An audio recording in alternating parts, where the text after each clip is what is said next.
आप नाम से ही यहाँ पर पता लगा सकते हैं कि it is actually group of 20। तो ये 20 क्या है?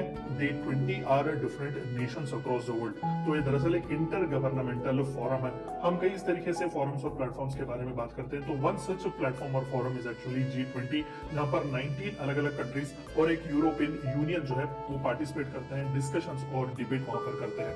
तो सबसे इंपॉर्टेंट जो मेजर इश्यूज हमें G20 में इस इंटर गवर्नमेंटल फोरम में जो देखने को मिलते हैं वो ग्लोबल इकोनॉमी से रिलेटेड होते हैं ज्यादातर, जो कि इंटरनेशनल फाइनेंशियल स्टेबिलिटी से डील करते हैं, क्लाइमेट चेंज मिटिगेशन यानी कि क्लाइमेट चेंज और उससे रिलेटेड जो भी इंपॉर्टेंट से चीजें हैं उनके बारे में डिस्कशन करते हैं, और सस्टेनेबल डेवलपमेंट का कॉन्सेप्ट जो कि हाल ही में बहुत ही प्रोमिनेंस ले चुका है, तो सस्टेनेबल डेवलपमेंट के कॉन्सेप्ट पर यहाँ पर डिस्कशंस किए जाते हैं और चंद इंपॉर्टेंट से डिसीजंस भी लिए जाते हैं। आगे उनके बारे में पढ़ेंगे। तो सबसे पहले जानने की कोशिश करते हैं कि दरअसल ये ग्रुपिंग की जरूरत क्या पड़ गई थी। हम कई रीजनल ग्रुपिंग्स की भी बातें करते हैं, हम कई इंटरनेशनल इंस्टीट्यूशंस की भी बात करते हैं, तो G20 की जरूरत हमें कब महसूस हुई?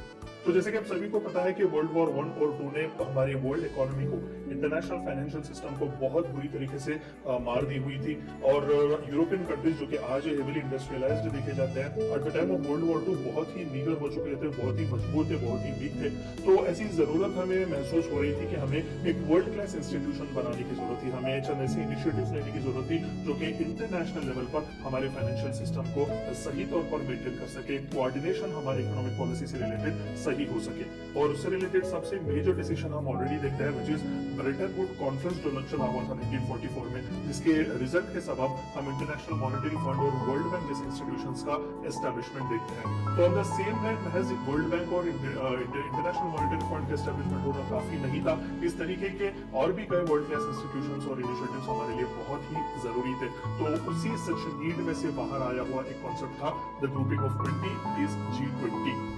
तो G7 जो थे वो नेशंस ऑलरेडी जो one of the most developed जो नेशंस थे 1970s में उन्होंने उनकी बैठक हुई थी, और G7 वहां से हमें एस्टैब्लिश होता हुआ देखने को मिलता है। मैं आपको आगे भी इसके बारे में थोड़ा बहुत बताऊंगा। तो G7 के इनिशिएटिव से जो है सबसे पहली बार हमें G20 का कॉन्सेप्ट देखने को मिलता है, खासकर ग्लोबल फाइनेंशियल क्राइसिस जब हो रहे थे 1990s में, और एशियन इकोनॉमीज जो थे वहां पर थोड़ा बहुत अच्छा खासा डेवलपमेंट दिखा रहे थे। तो यहाँ पर G7 नेशंस को पता चल गया कि अगर हमें वर्ल्ड इकोनॉमिक ऑर्डर को सही तौर पर मेंटेन करना है, हमारे फाइनेंशियल सिस्टम्स को अगर हमें सही तौर पर मेंटेन करना है, तो हमें जस्ट डेवलप्ड नेशंस नहीं, हमें डेवलपिंग और अंडर डेवलप्ड नेशंस को भी साथ लेकर चलना है, क्योंकि उस टाइम फ्रेम में एशियन कंट्रीज जो खासकर इंडिया, ब्राजील, इस तरीके के जो इवन साउथ अमेरिकन नेशंस भी जो थे वो बहुत ही प्रोमिनेंस दिखा रहे थे, वो डेवलपमेंट में बहुत ही आगे जा रहे थे। तो इस तरीके के नए नए मार्केट्स को भी साथ लेकर चलना बहुत ही जरूरी था। उन्हें इंपॉर्टेंस पता चल गया कि इस तरीके के जो नेशंस थे वो बहुत ही क्रूशियल हो सकते हैं। So this actually paved way for the formal establishment of G20 grouping. तो वहां पर Canadian finance minister Paul Martin साहब जो थे वो सबसे पहली बार चेयरमैन की तरह चूज किए गए थे फॉर दैट इनॉग्रल सेशन। लेकिन यहाँ पर एक खास बात ये थी कि 1999 में G20 का आइडिया जो पूरी तरीके से आता है, उसका एस्टैब्लिशमेंट भी होता है, लेकिन वो बहुत ही इरेगुलर था, यानी कि उसे पूरी तरीके से एक स्ट्रक्चरल और इंस्टीट्यूशनल फॉर्म उसे नहीं दिया गया था। तो सबसे दूसरा मेजर जो डिसीजन आता है as far as establishment of G20 is concern, वो 2008 में आता है। आप सभी को पता है 2008 में पूरी दुनिया ग्लोबल फाइनेंशियल क्राइसिस से गुजर रही थी, और खासकर यूएस जैसी कंट्री भी बहुत ही मजबूर थी इस फाइनेंशियल क्राइसिस से गुजरने के लिए। तो at that point of time world leaders को फिर से पता चल गया कि नहीं, और खासकर G20 लीडर्स को, कि we are the next big thing in this economy, in this market. तो जाहिर सी बात है हमें साथ लेकर चलना पड़ेगा, हमें कंसेंसस बिल्ड करके ही, और हाईएस्ट पॉलिटिकल लेवल पर जब तक हम डिसीजंस नहीं लेंगे, हम एक इंटरनेशनल फाइनेंशियल ऑर्डर को सस्टेन और सर्वाइव नहीं कर सकते। तो यही वो मेजर डिसीजन था 2008 में, जहां पर G20 लीडर्स ने एक यूनाइट डिसीजन लिया हुआ था, ठान लिया हुआ था कि वो हर साल एनुअली मीट करेंगे इन समिट्स पे। तो in order to prepare for this summits, the G20 finance ministers and central bank governors continue to meet on their own twice a year. तो हर साल जो हाईएस्ट पॉलिटिकल लीडर्स होते हैं कंट्रीज के, यानी कि अगर किसी कंट्री में प्राइम मिनिस्टर है और किसी कंट्री में प्रेसिडेंट्स, तो वहां पर ईयरली एक समिट होता है। मैं वो समिट्स किस तरीके से होते हैं उसके बारे में बताऊंगा। तो separately apart from those important summits, हर साल जो है दो बार फाइनेंस मिनिस्टर्स और सेंट्रल बैंक के गवर्नर्स उन रिस्पेक्टिव कंट्रीज के वो मिलते हैं, एजेंडास वगैरह वो डिस्कस करते हैं। तो यहाँ पर अगर आप देखेंगे होलिस्टिकली आपको थोड़ा बहुत अच्छा खासा समझ में आ जाएगा कि किस तरीके से G20 का इजाद हुआ। तो यहाँ पर आप देख सकते हैं G7 जो कि उस टाइम फ्रेम में 1973-75 के आसपास ऑलरेडी वो डेवलप्ड थे, Canada, France, Germany, Italy, Japan, UK और यूनाइटेड स्टेट्स ऑफ अमेरिका। तो यहाँ पर ये फर्दर लेकर आगे जा रहे थे इंटरनेशनली एक ऐसा इंस्टीट्यूशन बनाने का, एक ऐसा ऑर्डर बनाने का जो सर्वाइव और सस्टेन कर सके। और 1997 में रशिया को भी इसमें इंक्लूड किया गया था और इसे G8 का ग्रुपिंग दिया हुआ था और फाइनली 1999 में हमें G20 का ग्रुपिंग देखने को मिलता है। तो आप यहाँ पर देख सकते हैं इन सभी कंट्रीज को कलेक्टिवली G20 का मेंबर कहा जाता है। तो apart from all these G7 और G8 nations, Argentina, Australia, Brazil, China, European Union, India, Indonesia, Mexico, Saudi Arabia, South Africa, South Korea and Turkey are actually the G20 members. तो European Union का भी representation हमें यहाँ पर देखने को मिलता है, इसीलिए 19 कंट्रीज प्लस 1 यूरोपियन यूनियन, इन सभी को G20 का ग्रुपिंग कहा जाता है।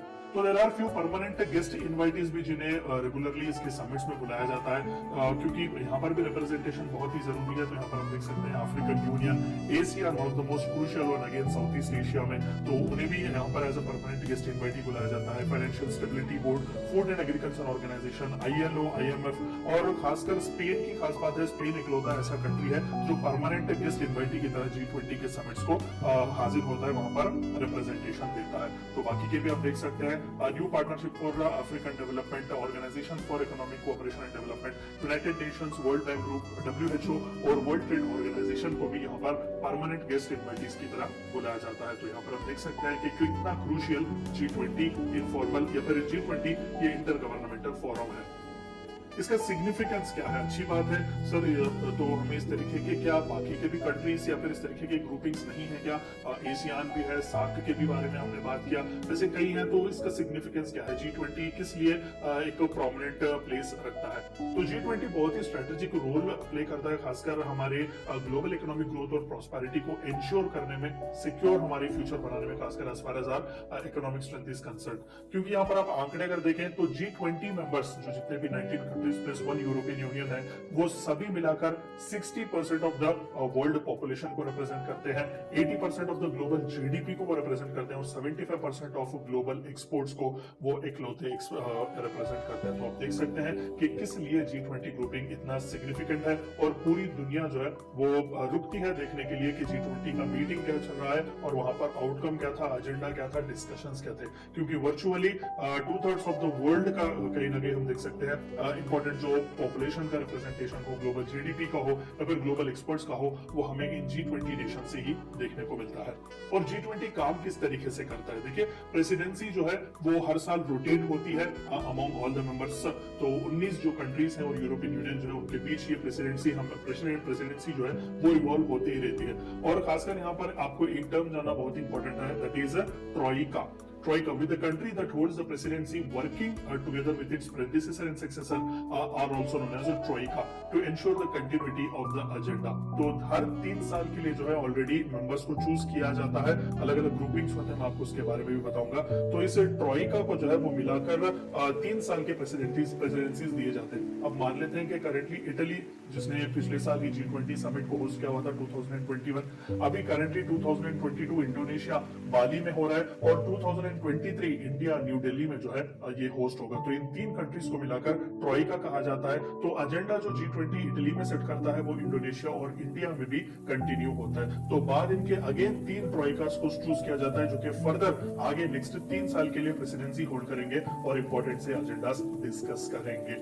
और G20 का कोई भी परमानेंट सेक्रेटेरिएट नहीं है। हम सार्क की बात करते हैं, एशियान की बात करते हैं, इन सभी के हेडक्वार्टर्स कहीं ना कहीं होते हैं, सेक्रेटेरिएट्स होती है। यहाँ पर परमानेंट सेक्रेटेरिएट नहीं होता, इसीलिए इसे बहुत ही यूनिक और डायनामिक माना जाता है कि जिस कंट्री में जो डिस्कशन होता है या फिर जिस कंट्री ने होस्ट किया हुआ होता है वहां पर नया सा सेक्रेटेरिएट बनाया जाता है, क्योंकि जहां पर वो एजेंडा जो डिस्कशंस किए गए हैं वो उसी कंट्री से ही इनिशिएट किए जाते हैं और वहीं से they make sure that they all are fulfilled.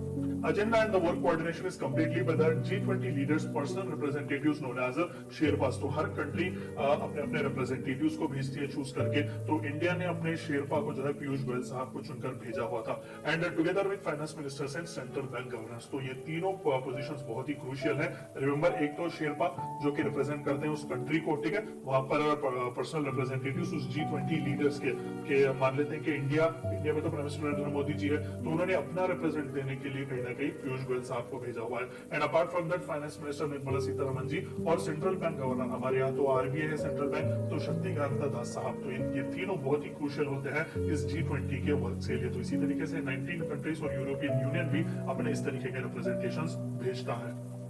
और प्रेसिडेंसी का सिलेक्शन कैसा होता है, अभी हमने देखा, अच्छी बात है, ट्रॉइका है, हर 3 साल एजेंडा चेंज होते हैं, कंटिन्यूटी के लिए भी अच्छी बात है, लेकिन सिलेक्ट किस तरीके से होते हैं। तो 19 कंट्रीज जो पूरे हैं ना, उन सभी को 5 अलग अलग ग्रुपिंग्स में डिवाइड किया गया है। ऑफ कोर्स यूरोपियन यूनियन जो है वो रिप्रेजेंटेशन ऑफ सेपरेट कंट्रीज है, तो उसे किसी ग्रुपिंग में नहीं रखा गया है। तो each having no more than 4 countries, the presidency rotates between each group every year. The G20 selects a country from another group to be president. तो यहाँ पर आप देख सकते हैं 5 अलग अलग ग्रुपिंग्स अलग अलग रीजन्स को रिप्रेजेंट करते हुए आपको देखे जाएंगे। तो हर ग्रुप में से, अलग अलग ग्रुप में से एक एक कैंडिडेट को पिक किया जाता है, ताकि वो कुमुलेटिवली एक साल के बाद प्रेसिडेंसी चूज की जाए।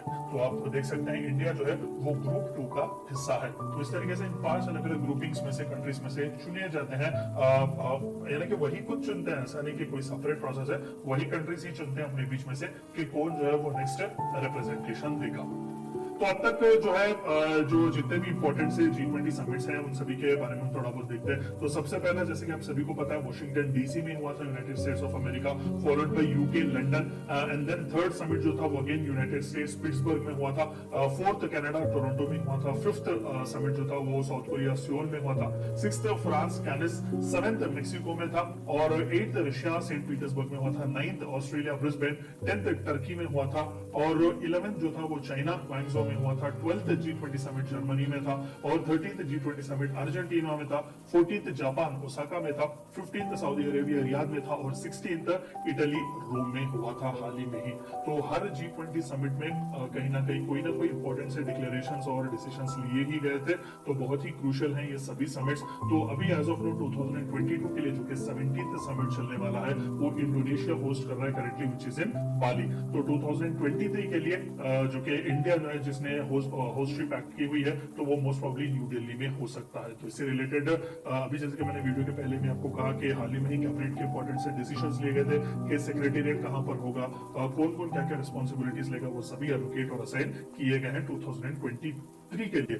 और 2024 के लिए भी एक्सपेक्टेड है ब्राजील। अभी कुछ फुल फ्लेश कहा नहीं गया है, क्योंकि जैसे कि मैंने कहा कि ट्रॉइका यहाँ पर तीन तीन कंट्रीज जो मिलकर काम करते हैं। तो 19th समिट जो है वो एक्सपेक्टेड 2024 ब्राजील कर सकता है, और 2025 के लिए साउथ अफ्रीका कर सकता है।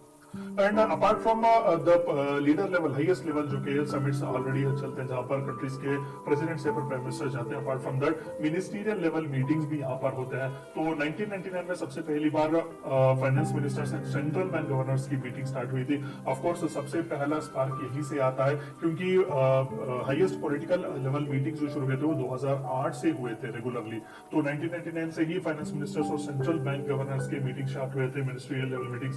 2010 में से और थोड़ा एक्सपेंड करके लेबर और एम्प्लॉयमेंट मिनिस्टर्स के भी मीटिंग्स रखे गए थे G20 कंट्रीज के।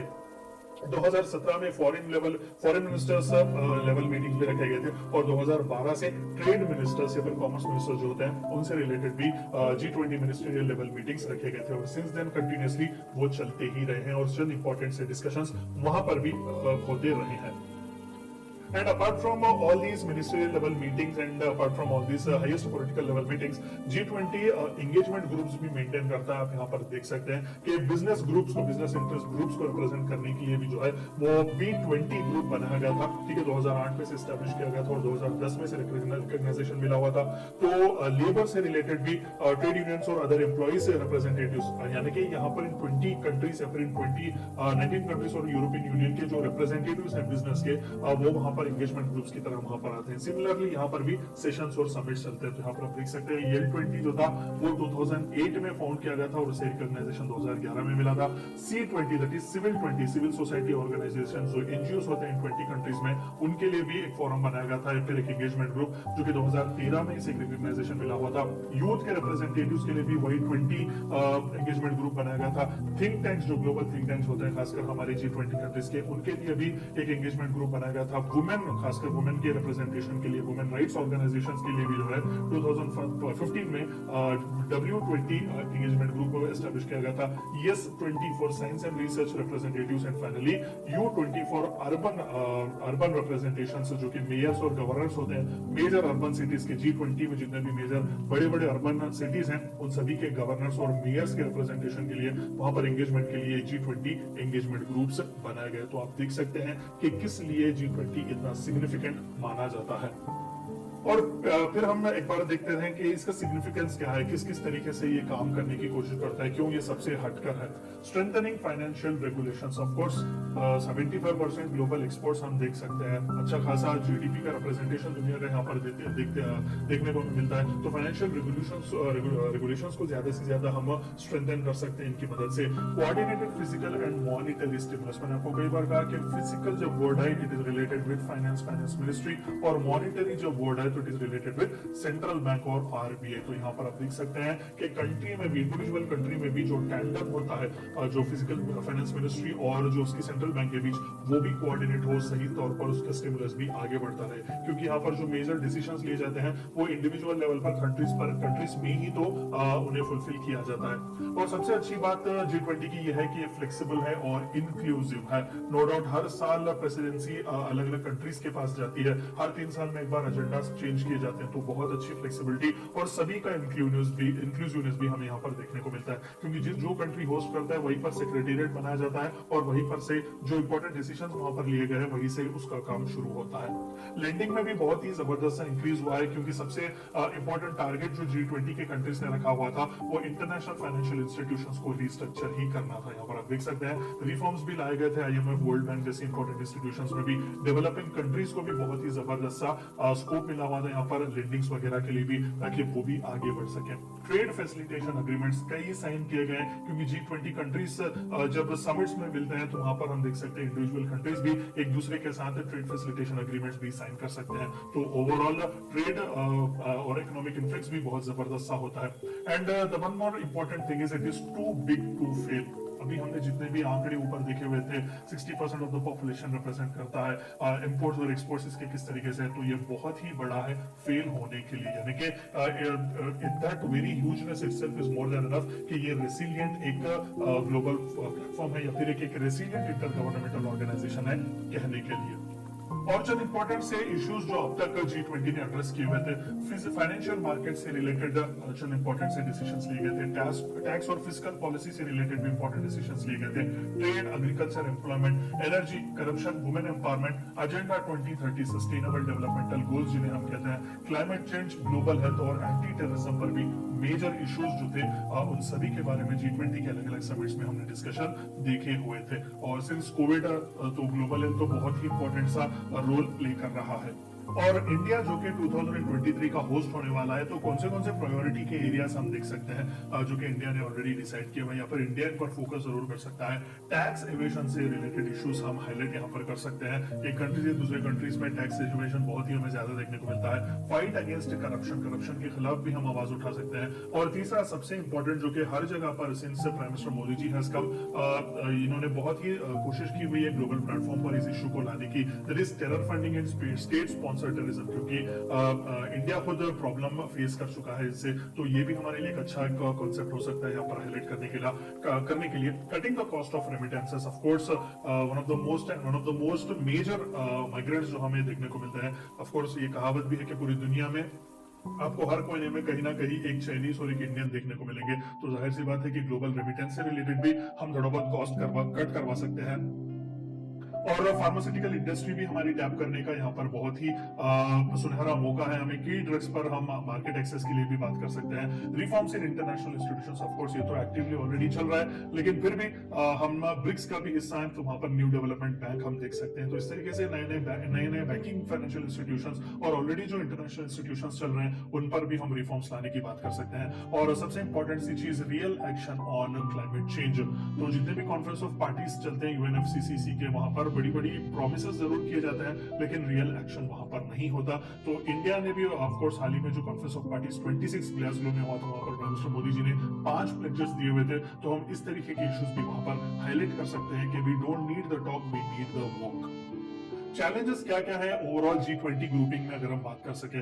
नो एनफोर्समेंट मैकेनिज्म, बिल्कुल यहाँ पर हम डिस्कशंस तो जरूर चलाते हैं, लेकिन उसे एनफोर्स किस तरीके से करेंगे, ये मैकेनिज्म हमने अब तक नहीं बनाया G20 में। Not legally binding. आज के जमाने में जितने भी important groupings, important inter governmental forums, platforms हम देखते हैं, सबसे बड़ा प्रॉब्लम जो वो फेस करते हैं is actually the voluntary nature of their agreements. वहां पर अग्रीमेंट्स तो साइन किए जाते हैं, बड़े बड़े बातें तो वहां पर की जाती है, लेकिन वो लीगली बाइंडिंग नहीं होती, यानी कि वो रिकमेंडेटरी नेचर पर होती है। तो ये नहीं होना चाहिए। मोस्टली ग्लोबल हेल्थ को सिक्योर करना, ऑफ कोर्स पोस्ट कोविड तो सबसे बड़ा हर्डल, अगर नॉट जस्ट G20, दुनिया के आगे अगर कुछ था तो वो ग्लोबल हेल्थ को सिक्योर करना था।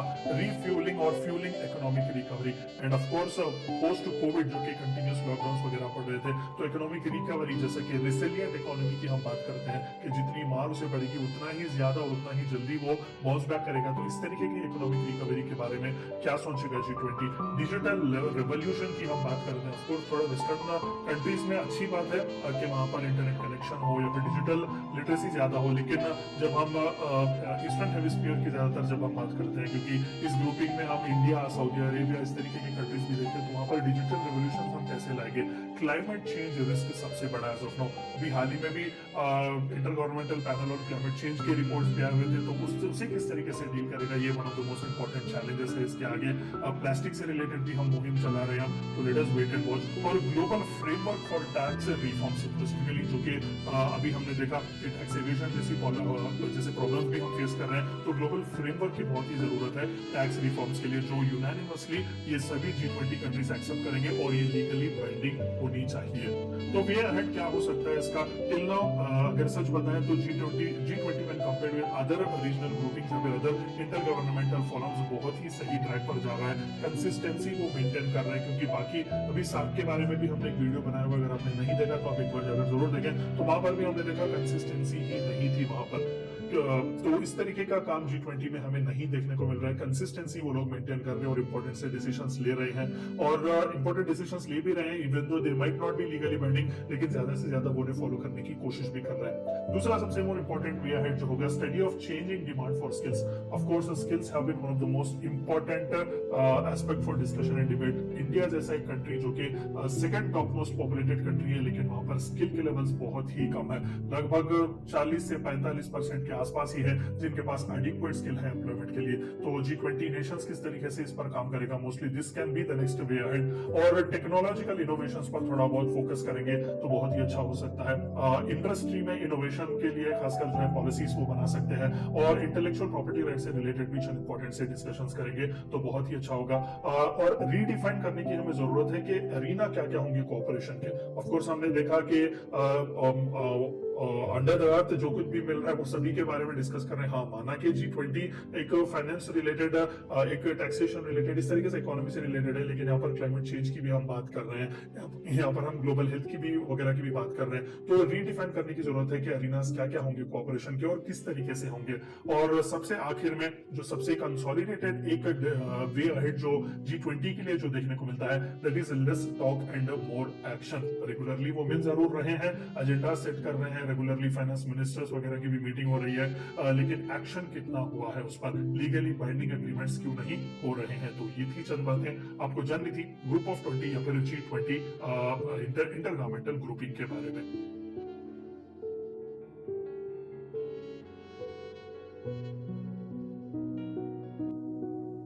Good morning, good afternoon, and good evening, wherever you are around the globe. We are excited to have you here with us in the G20 Youth Cabinet. Today's topic is super important for all of our survival. It's health is wealth. And we'll be talking about agriculture to food security. We have young speakers that have been actually learning and researching.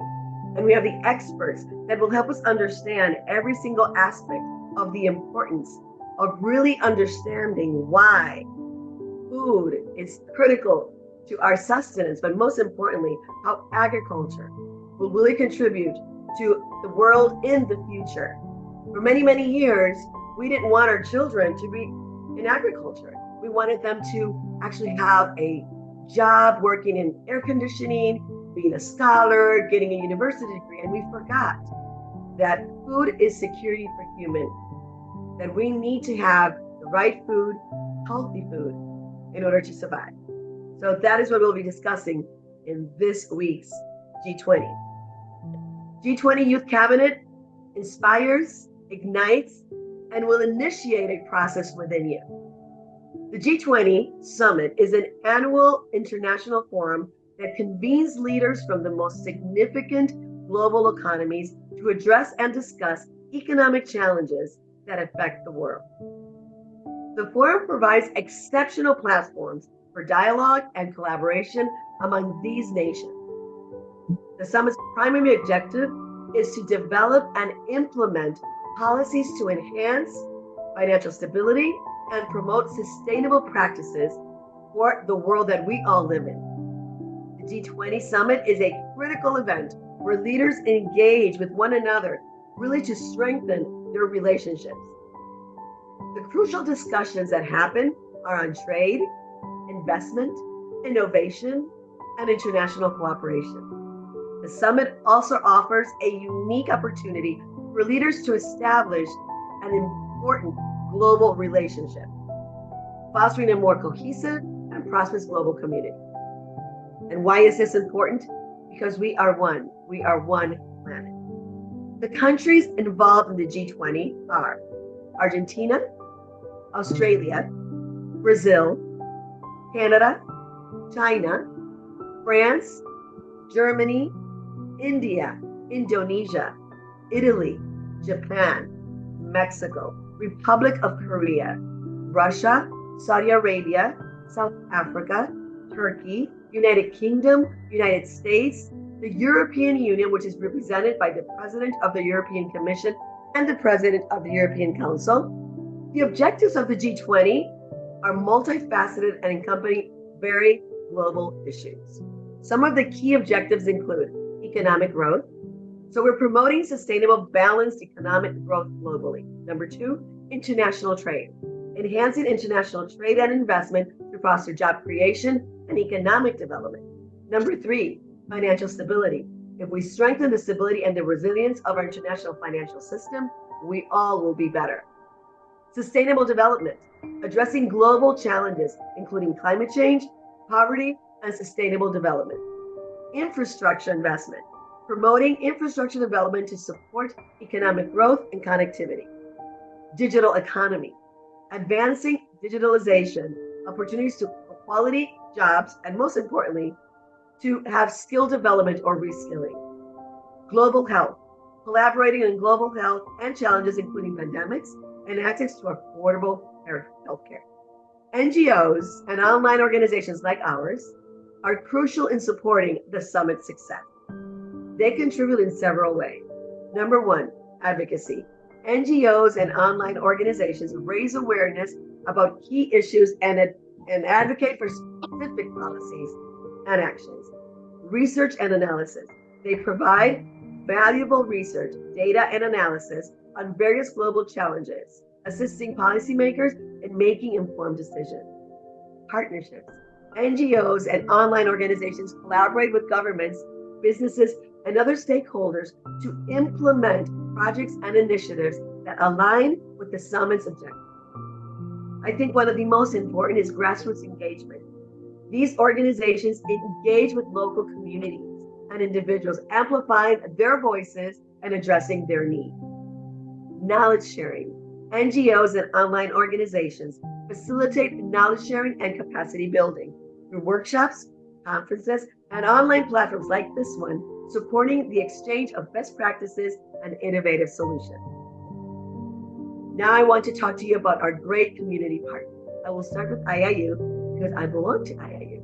IIU is the leading virtual education system and global grant confederation. It's renowned for its innovative programs and commitment to provide the top quality education for anybody who is interested. Under the visionary leadership of its founder, Mr. Piyush Pandit, a dedicated social activist and passionate educationist, IIU has rapidly expanded its reach, establishing itself in 195 countries and across 6 continents. This remarkable growth is a testament to IIU's trusted reputation and its mission to offer accessible, inclusive, and diverse education to students from every corner of the world. IIU recognizes that a skill-driven education is the key to educate the future leaders and shakers of a new world where, thanks to technology, we can reach all. Another one of our amazing community partners is GSFN, the Global Sustainable Finance Network. It's a voluntary membership-based global initiative launched by the European Organization for Sustainable Development and the Association of Development Financing Institutions in Asia and the Pacific. It was launched in 2011 under the auspices of the World Federation of Development Finance Institutions. So the mission of GSFN is to promote sustainable finance through initiatives that provide growth opportunities to its members, enhance its capabilities, its capacities, foster innovation, and bring together stakeholders to promote a model of in the financial industry that is based on sustainable practices. They support its members in developing capacities to integrate sustainable across the board. They foster initiatives that help build public-private partnerships. They offer networking opportunities to member institutions, multilateral organizations, government bodies, business and industry, and other stakeholders for sharing experiences and ideas. They also present a marketplace for members to promote their sustainable finance ideas, their expertise, their products, and their services. They perform any other task that promotes sustainable finance. Our other very important community partner is IGEN. The 74 million young Americans born between 1995 and 2012 comprise the most important generation in the nation's history, both in size and in composition. 1 out of 4 Americans between the ages of 5 and 23 have been collectively dubbed IGEN generation, a shortened descriptor for internet generation. Not only has this cohort been outnumbered the millennials and the baby boomers, the IGEN generation is also the most ethnically diverse generation compared to its predecessor. Let me talk to you about the International R&D Group. They facilitate and promote all technical and non-technical research and development. It gives all people of the world and universe a platform to expose and show their R&D, talents, and their creativities, cultural or educational. Educational growth and surveys, research facilitates the dissemination of policy issues across the country and internationally to benefit the mass. The International R&D Group is associated with 292 international journals in India alone, and across the world, more than 1,000 of these journals are associated with us. The International R&D Group is promoting socio-science engineering technology, management research by Organizations International, national creative talent conferences, workshops, model exhibitions, guest lectures, intellectuals, meet, employment skills, education, etc. Round D Creativity facilitates and promotes all research for everybody to benefit. So this is really important because we need to make sure that surveys and research facilitate the dissemination of policy issues across the world. These are our community partners, and we're very, very proud to count on their expertise. Our panel of experts represents each one of these organizations. Thank you all. Have a wonderful session. Thank you, Dr. Srividhya. Thank you, Dr. Virginia, for that wonderful introduction as usual. We have Dr. Renuka here. Yes, Dr. Renuka, before we go into G20 Youth Cabinet, would you like to add on to what Dr. Virginia said? Yes, thank you very much. We are GSFN, which is named as Global Sustainable Futures Network Program, like a network. And we are a global network with a core intention of demonizing inequalities in the world. And when I say inequalities, they are in a very, very broad sense that inequalities in everything, even the inequalities that people get as an opportunity to speak or talk or mobilize their knowledge, and also inequalities in plenty other things that our global sustainable development goals highlight. So that is where our network core intention is, and therefore we are a global network to offer an opportunity for anyone and everyone in the world to come on board and share their ideas. And that is how we have grown today with 7,000 coordinators in 165 countries with reach to 1.5 million people. I highly appreciate the partnerships given by IGEN and other organizations, and a great contribution of individuals like you all who are here, and especially Dr. Srividhya. I would also like to add something on this topic itself, because then I will be leaving, and so Dr. Renuka will introduce about youth cabinet and then we'll come to the topic. Introduction of cabinet will be doing towards the due course. So we'll introduce exactly what's the vision and mission of youth cabinet, and then we'll come to the topic. Wonderful. So I can stay until then. Thank you. Sure. Thank you, Dr. Renuka. So thank you, Dr. Virginia. Thanks for that, Chipin. Well, as you know, as Dr. Virginia has elaborated so well, that Educate Global developed this novel initiative of G20 International Youth Cabinet to cohort channels and to open doors to young individuals in the sense youth who will be able to take it forward, and they are definitely from diverse backgrounds and worldwide. As we know, we have too many leaders holding up different positions and contributing through NGOs and through collaboration with corporates, etc., etc., etc.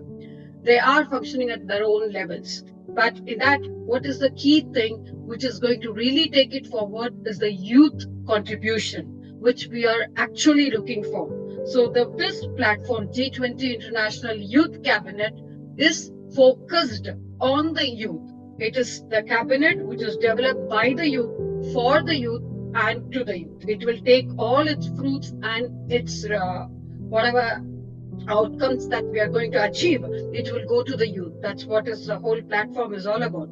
So this invites participants to present insights and inferences, contributing to, as Dr. Renuka was mentioning, UNESCO's sustainable goals, the 17 goals of UNESCO. And this initiative aims to address the following agenda, and the contribution made by the youth will shape up the youth programs and outcomes. That's why if you actually see, we always encourage youth to come up. And today's youngest speaker is from grade 5. And she's hardly 10 years. I'm just waiting to see her. And she's from Srividhya, by the way, from India.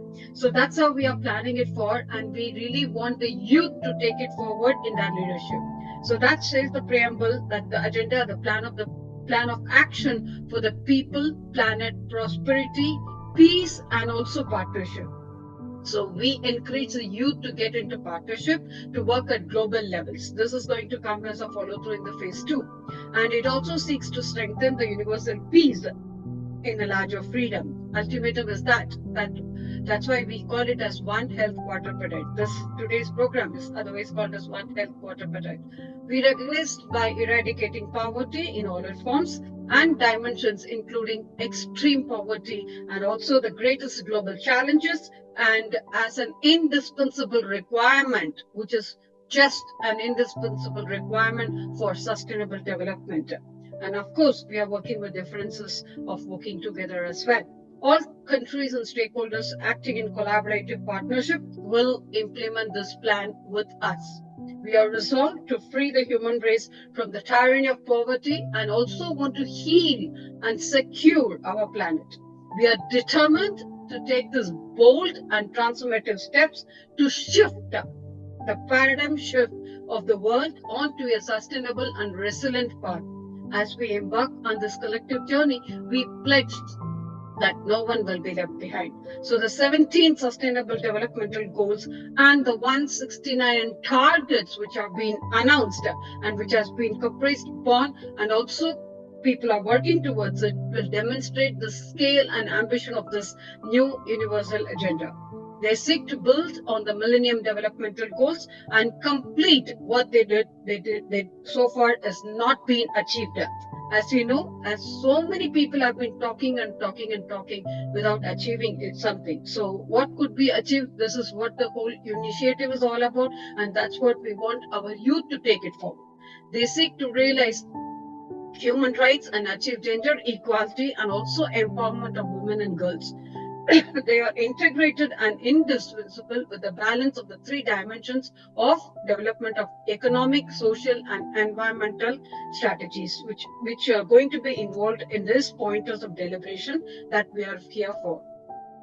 So moving forward, with the focus of the P's, the 5 P's: people, planet, prosperity, peace, and partnership. That's what we call it as a vision of G20 Youth Cabinet. And with a mission, when we talk about these as a 5 P's of G20 Youth Cabinet, we have the 9 P's, which are actually working as a mission for G20 Youth Cabinet. First is P1, people; P2, planet; P3, prosperity; P4 is peace; P5 is partnership. Moving ahead, P6 is policies; P7 is protection of interest; P8 is principles; and P9 is the practices which our youth cabinet is going to share. That's why we call them as youth ministers, who are all here with us on this agenda. Coming to today's topic. Well, today's topic is, as Dr. Virginia has already mentioned, it's so dear to each one of us. Like One Health Quadripartite, which has evolved in this today's topic of talking about health and wellness. Why did it evolve to? In March 2022, the World Health Organization, WHO, assumed the chair of this quadripartite and its secretariat. The quadripartite agreed to work together to further strengthen the efforts of One Health at a global, regional, national, and the local level, and thus to achieve the unified vision with its quadripartite partner organizations, including, which are the 4 organizations that they will work together, is the Food and Agriculture Organization of United Nations, that is FAO, United Nations Environmental Program, that is UNEP, and the World Organization for Animal Health, WOAH, founded by OIE, who launched its vision paper to outline its vision and strategic priorities during the chairmanship. And the great strides have since been made under WHO's leadership. That's why the whole thing comes under the 4 different organizations who will be working together to bring up the 4 improved collaboration among the 4 organizations which we have mentioned. So moving ahead, may I request Dr. Renuka to share her insight, and then we'll just read out the pointers, today's pointers to you. Yes, Thank you very much, Srividhya. It's always an honor to be here and looking at all these speakers and attendees. I think I'm just going to set the scene maybe, and we will hear more dialogues from others. Of course, as already been highlighted, agriculture is not a glamorous area for anyone today, and especially for youth to work in. But there are so many opportunities now on the board for them to get into this trendy area. I think it is becoming more and more trendy in a sense of, what have you eaten today? Have you eaten any healthy food? Have you eaten low carb food? Have you eaten, local food and so on? Or where did you buy the food? What was your recipe of the food? Did you use oil or not? Did you use sugar or not? And these are the questions, these are the trends that we are looking we are seeing on Instagram and all that. And youth are trendy, and they are so much, able to get on the new ideas and be creative with this.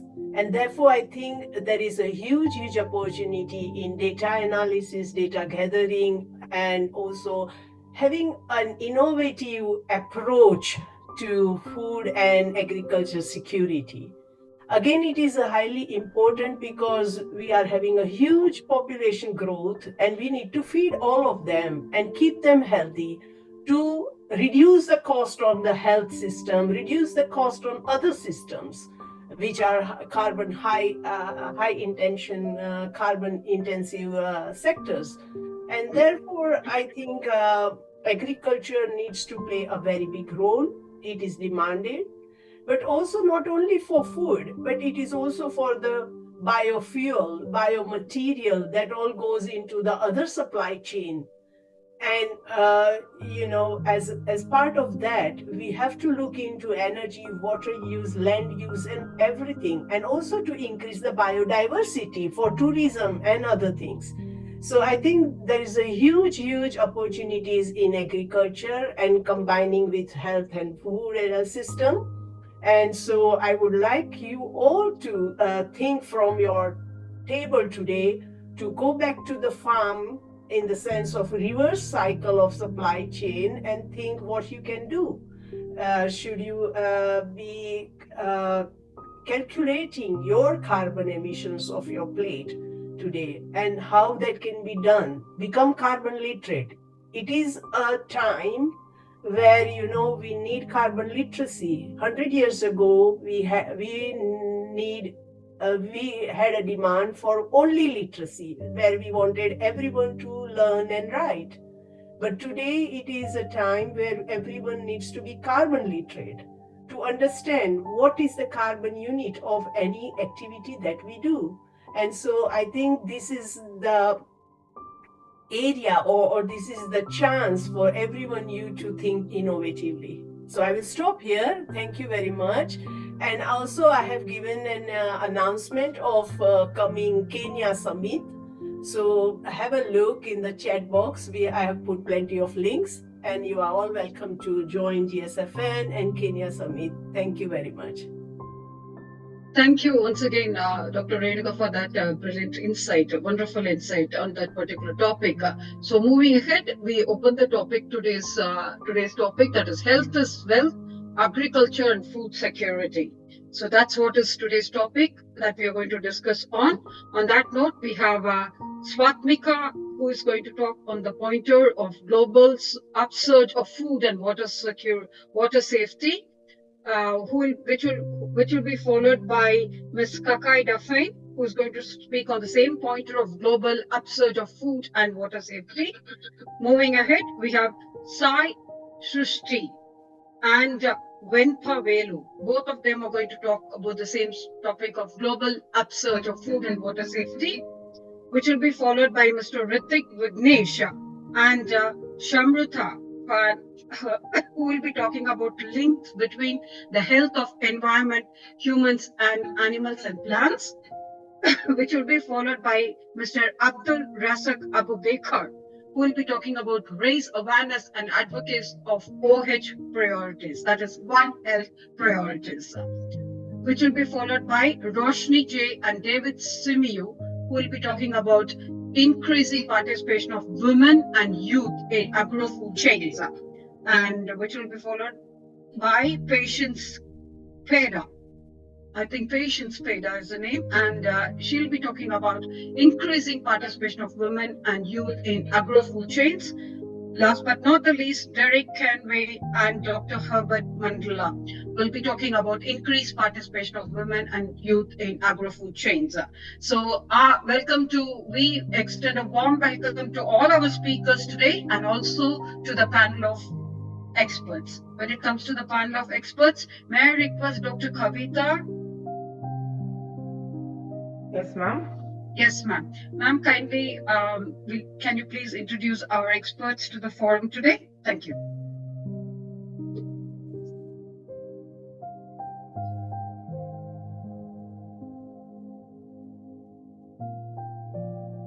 So, a very good evening to one and all present here. Welcome to the G20 International Youth Cabinet, where we embark on a journey shaped by the energy, vision, and passion of our dynamic youth. This gathering, really aptly titled G20 International Youth Cabinet, symbolizes a platform designed for and by the youth, reflecting our commitment to fostering a future led by the aspirations of this vibrant generation. So now let me take a moment to acknowledge all the panel of experts.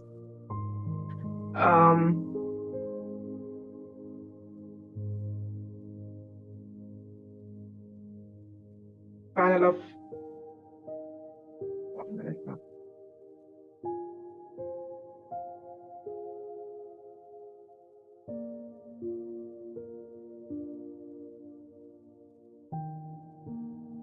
All the panel of experts. First one,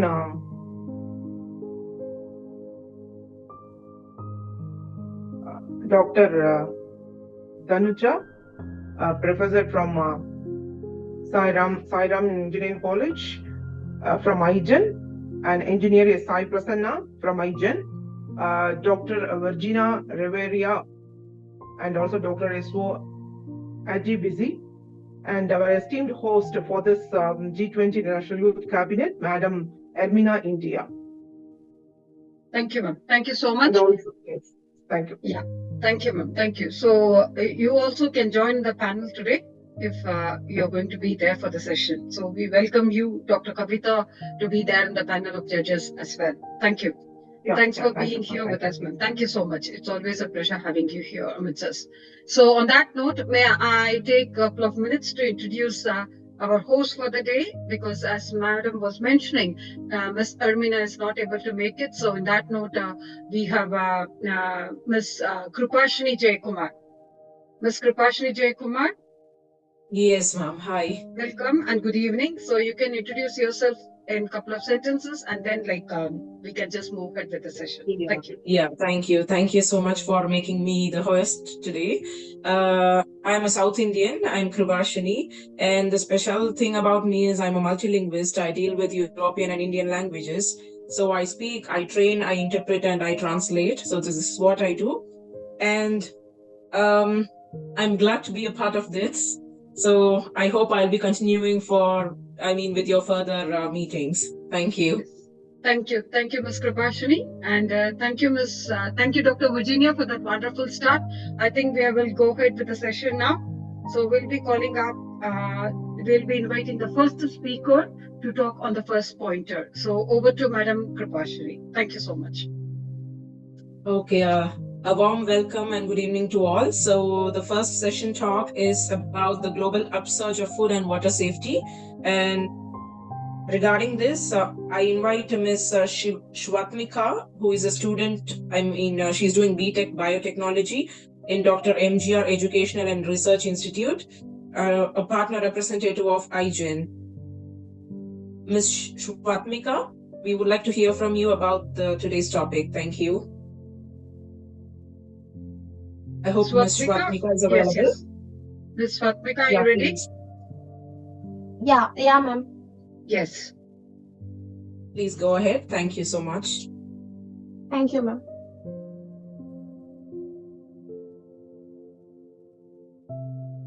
You can start your presentation. You can start your camera.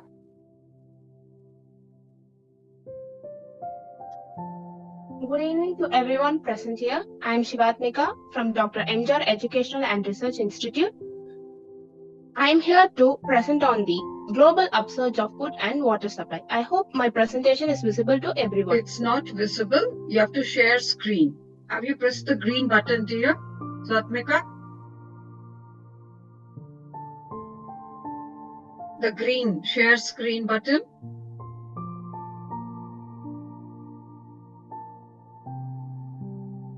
Niranjan will share the screen for sure. Okay, yeah, okay. Yeah, just a minute.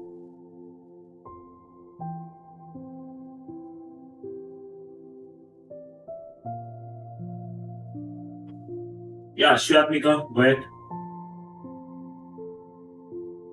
You can keep your video on. Is it okay for you, Shvatmika?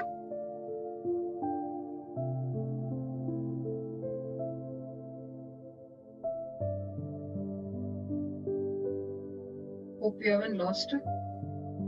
No. Swatmika, your screen is visible? Yeah, ma'am. Okay. I guess Monica is not there in the session. Yeah, she's just entered Yeah. the session now. Yeah. She can. Yes. Thank you, Yeah, Kripa. she rejoined. Yeah.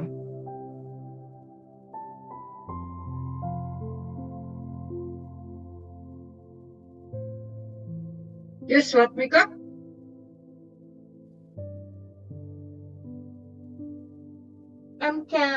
Can you hear me? Yes, we are able to hear you. Sure. Please go ahead. Yeah, ma'am. Thank you, ma'am. My presentation is on the topic of global upsurge of food and water supply. Let me start with an introduction. The global community faces challenges in food and water supply. This presentation explores strategies for resilience in the face of upsurges. We will discuss the critical importance of sustainability and innovation in ensuring global resilience. What are the current challenges? Rapid population growth and climate change are putting immense pressure on food and water resources. Increasing demand and resource scarcity calls for urgent action to ensure sustainability. The need for resilience is more crucial than ever. What is the global impact? The scarcity of food and water has profound implications for health, economy, and societal stability. Addressing these issues is crucial to prevent widespread hunger and instability. Let us see the innovative solutions. Some innovative technologies and agricultural practices are essential for enhancing resilience. Embracing sustainable farming and advanced irrigation methods can mitigate the impact of resource scarcity and climate variability. Sustainable agriculture. Investing in sustainable agriculture practices and promoting efficient water usage are essential. Embracing innovative technology can enhance productivity and resilience. What about the water conservation? Implementing water conservation measures, advancing water recycling technologies are crucial to mitigate the impact of water scarcity. This approach is vital for ensuring adequate water supply for all. Innovative technologies. The innovative technologies harnessing technological innovations such as precision agriculture and water efficient systems can revolutionize food production and water management. These advancements are key to addressing global challenges. The global collaboration on these upsurges. Collaboration among nations, organizations, communities is vital to address food and water supply challenges. By sharing knowledge and resources, we can build a more resilient and sustainable future for everyone. The international cooperation. Promoting international cooperation and aid for regions facing acute food and water insecurity is imperative. Solidarity and support from the global community are essential.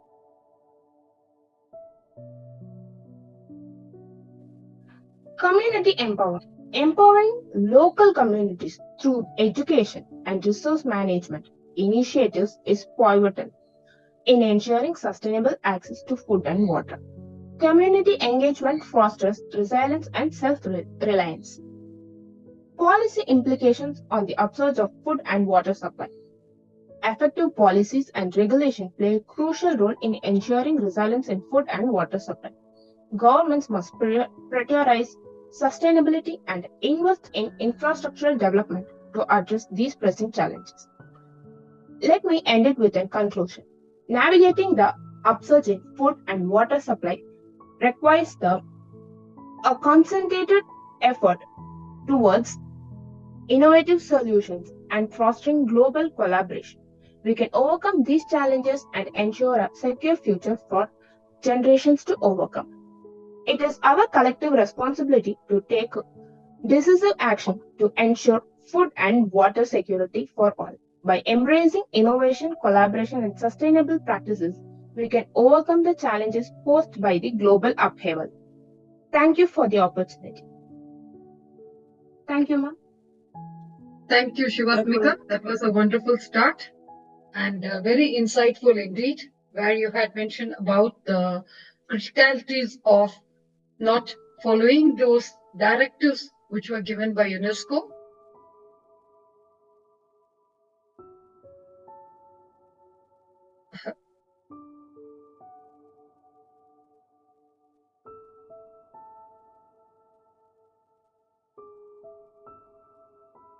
Thank you. Yes, maybe request Mr. Sai Prasanna to share his insights on this presentation from Shivatmika. Yes, that was a wonderful presentation with a good start. That upsurge in food and water supply. The water plays a major role across the world, and it's one of the major sources where the living organisms.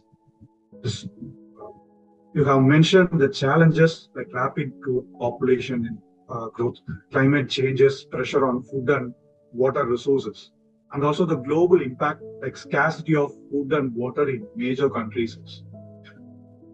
The issues should be solved using the innovative solutions like embracing sustainable farming, and also the innovative technologies plays a major role in each and every departments to improve their capability, and also the investing the sustainable agriculture, implementing water conservations like water recycling in institutionals plays a major role to consume the water less. And also the global collaborations plays a major role in this water supply and food waste management, and also equally participates the organizations and nations in these global collaborations. Thank you, Shivatmika. Thank you. Thank you so much, sir. And next, I would like to invite Kakai Daphne, a student of Business Administration and Management. She's a partner representative of GSFN. We would like to hear from you, Ms. Kakai Daphne. Hope she's available. Yeah, thank you. Yeah, I'm available. Yeah, thank you. Okay, let me share my screen.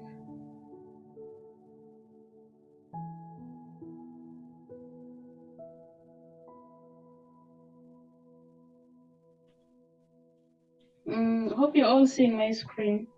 Yes, we are able to. Okay, I'm also going to present on the global upsurge of food and water safety. The global upsurge of food and water safety reflects a heightened awareness of the critical importance of ensuring the quality and safety of essential resources for human well-being.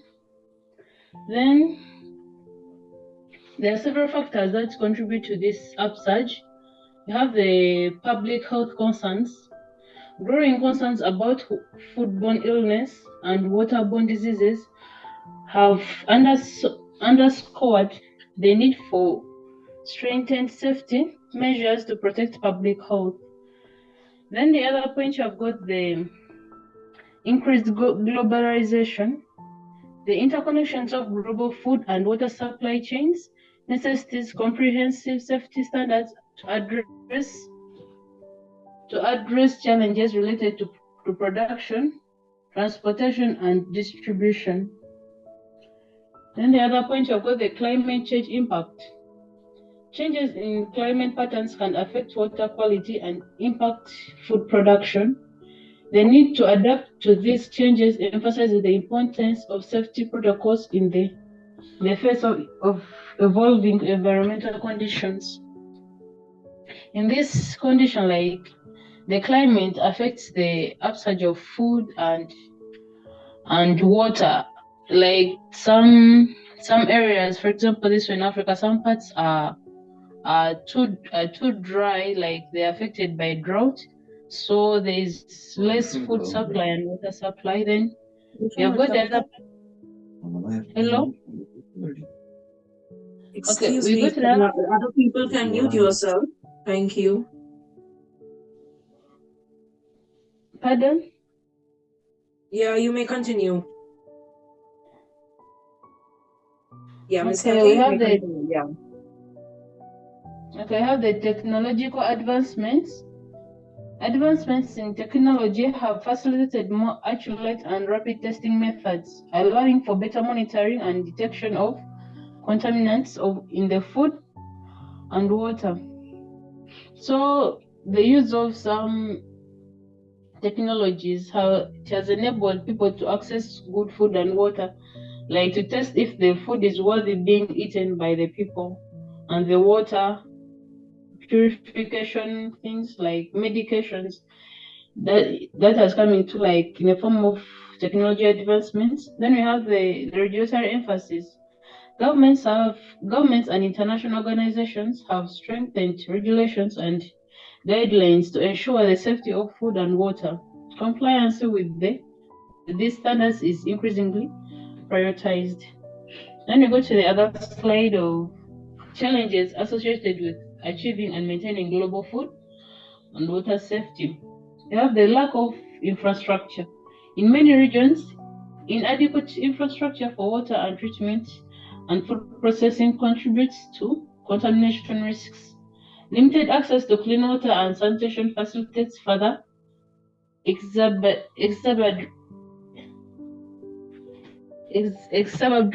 the problem.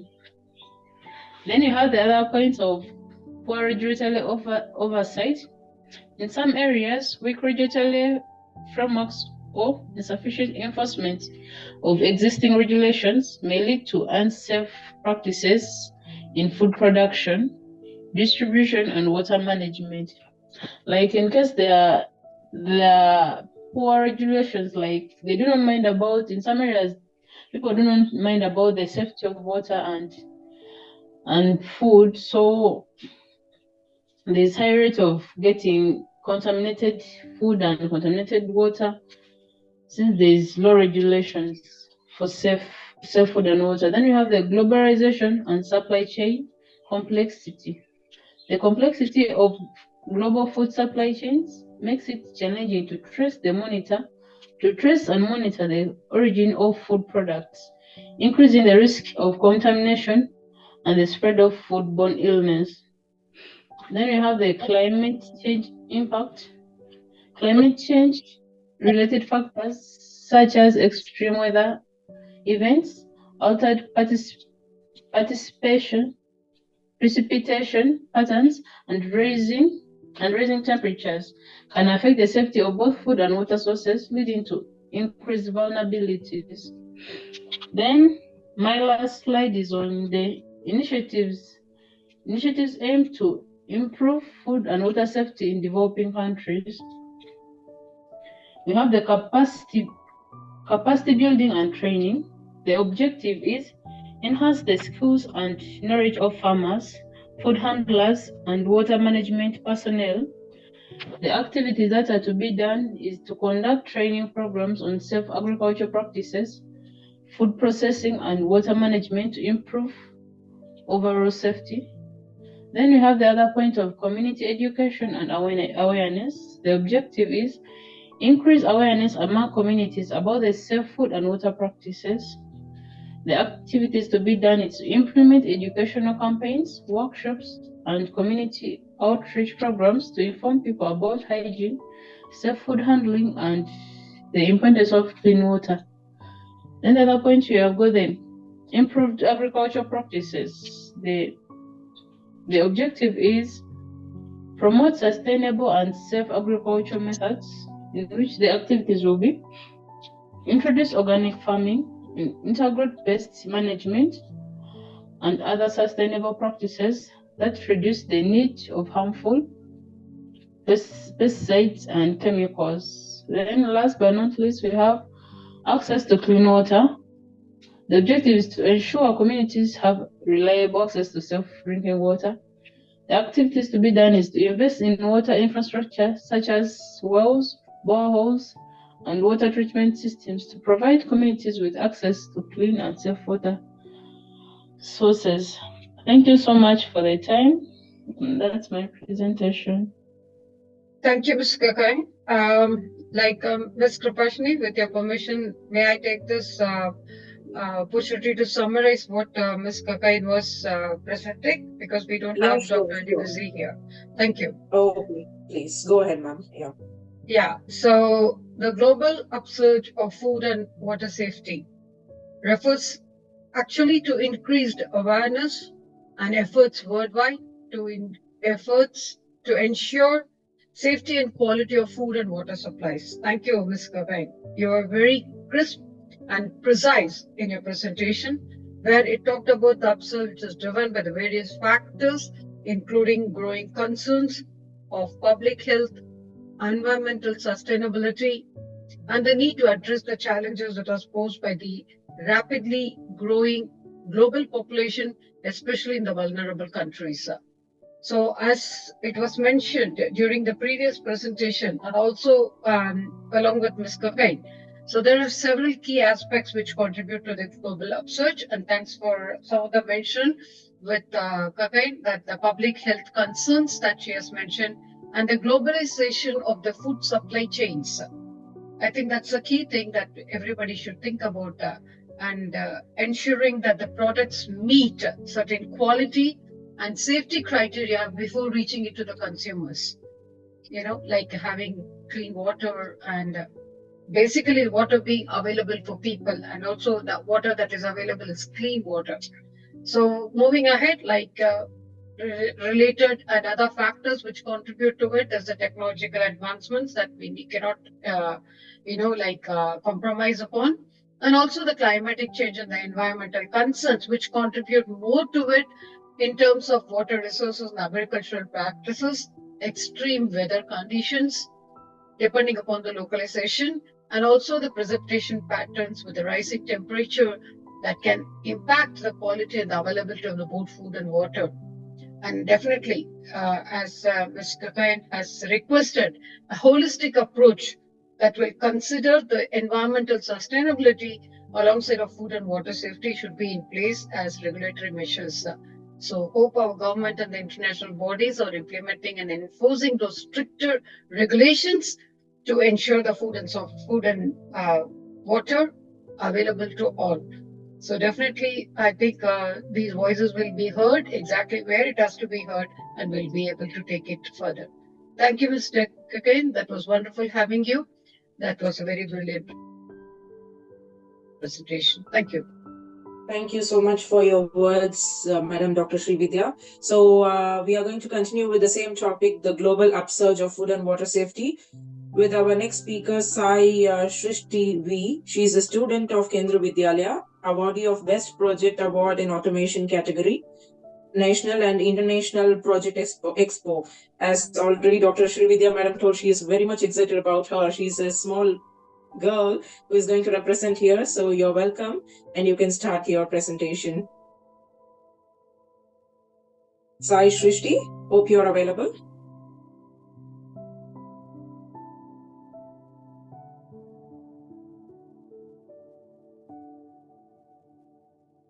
Sai Srishti? Do we have Sai Srishti here? Yeah, she is there in the session. So she's sharing the screen, I guess. Yeah. Yes. Can you see the presentation? Yeah, we're able to see the presentation, dear. So, first of all, I'm happy to be a part of G20 International Youth Cabinet. Thank you to IGEN for giving me this opportunity. So, my topic is the global upsurge of food and water safety. Hi, I'm Sai Srishti from Class 5 from Kendra Vidyalaya, Ashok Nagar, Chennai.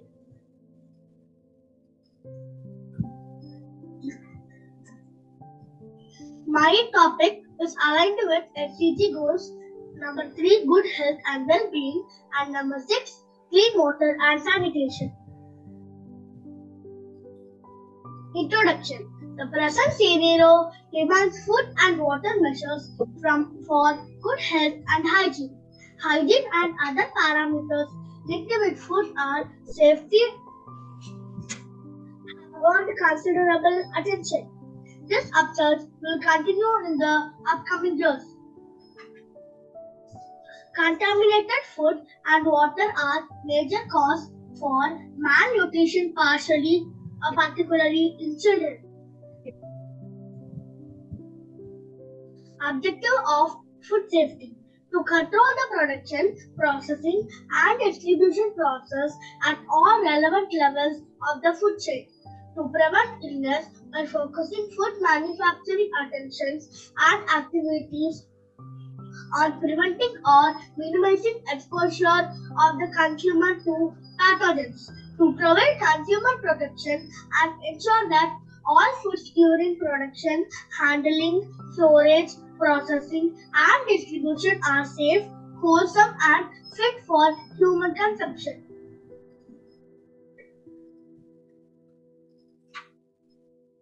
Cause food can be a vehicle for pathogens and therefore potential sources of diseases. Microorganisms such as bacteria, viruses, and parasites can be responsible for foodborne diseases. The increase in food allergies seems related to a greater intake of non-natural substances. Some foodborne diseases can result from dietary manipulations.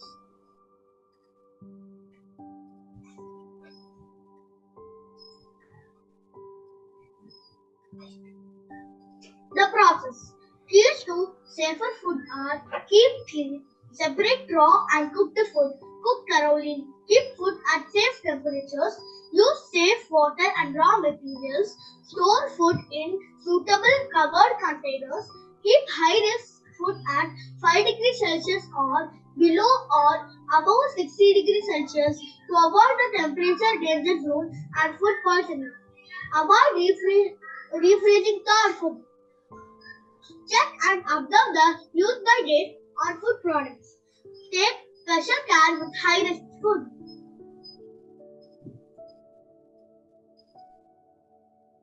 Remedial measures. Innovative technologies are required to ensure a greener and more sustainable food production. Need to improve crop yields, implement efficient irrigation strategies. Reuse of drainage water and use of water resources of marginal quality. Provide smarter ways to use fertilizers and water. Improve crop protection. Reduce post-harvest losses. Create more sustainable livestock and marine production. New institutional arrangements are needed that centralize the responsibility for water regulation. Improve the value chain from production, post-harvest handling, processing, retailing, consumption to distribution and trade. Efficient water and food recycling strategies can be added. It can help secure environmental water requirements when reuse of treated water is not culturally acceptable for other uses. Importance of food safety. Each year, many deaths occur from foodborne illness. This is a preventable problem that is damaging to both individuals and the economy. Ongoing food safety improvements can yield economic and social benefit in addition to reducing foodborne illness. A safer food supply from farm to table with minimal loss of productivity. Reduce the burden on the country's health care system through improved public health. Conclusion. Access to sufficient amount of safe and nutritious food is the key to sustaining life and promotion of good health. Consumption of contaminated food and water leads to diseases as they transmit various types of agents such as bacteria, viruses, toxins, parasites, etc. Food safety laws help to ensure that food is handled, processed, and transported safely and meet certain quality standards. Food safety plans are needed to protect customers from the risks of foodborne illness and related injuries. Thank you very much. Thank you so much, Sai. I was really impressed, very, very impressed with your presentation. By your voice, you sound very young. So I want to congratulate you, number one, because your projection was perfect. I think the pauses, the way you spoke and presented, for somebody of your age was great. So continue practicing this, participate in speaking because we need eloquent speakers, articulate speakers like yourself. So congratulations. The topic that you're talking about, I think, really highlights the fact that we need education. Everything that we talked about is based on education. We need to teach not only the companies and the vendors and people in agriculture, but everybody should learn how to keep our food safe. And I think one of the most important things that you said is that food contamination is the number one reason of malnourishment in children. And I think this is very important that we understand because we many times tax the system with so many medical visits and so many issues when it comes to our health that we don't really realize what the root of the problem is. And you just exposed what the root of the problem is. So if we can prevent food poisoning, food contamination, we can definitely prevent a lot of other issues. So thank you for making it so clear and making us realize how key it is to our survival that food safety is number one in all of our situations, because not only in a restaurant, not only in a food establishment, but even at home, we need to follow food safety guidelines. And this is completely directed to education. So it shows us there's a gap in education, and I think, and it's not education, math, science, and technologies, and it's simple education, how to keep things clean, how to boil water to clean vegetables, to clean things, how to use herbicides correctly. There are all these things that we need to consider. So thank you so much for having such a clear presentation and so powerful. And I hope that everybody learned, like me, these nuances that we can all impact by doing something well at home. So thank you again, Sai. You were wonderful. Thank you, Dr. Virginia. That was so spontaneous. I really loved it. And I would like to have a few interaction with Sai Srishti. Sai Srishti, can you come online without your presentation? I just want to see you. Yeah. Can you open your camera, please? Yeah. How old are you, Sai? Now, 10 years old. 10 years old. And you know where you're speaking today? You know where you're speaking today? It's a global forum, dear. Yes, ma'am. It's a global forum. 4 big organizations have united together with the biggest organization of UNESCO to present this. And you have spoken today. Go back and sit. I really want to see and enjoy your view. I really want to enjoy your view, really. 10 years of age, and you're talking about food and the voice that I'm sure, looking at you, you're going to be an inspiration, girl. I'm telling you. So many students like you will come and take part, and they will start thinking about the community. They'll start thinking about these things like, is the water clean? Am I drinking clean water? If it is not clean, I'm going to clean it. I'm going to clean my cup. So it starts from home. You are lighting a lamp today. Really, you're going to take it forward. You have really, I have no words to call, really. I'm so thankful to your parents. I'm so thankful to your parents who have helped you come this far.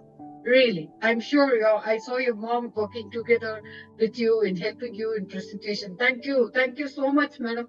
Thanks for helping Sai to present herself today amidst us. We are so proud of her, and really, I have no words to call. Really, you have been such an inspiration, Sai.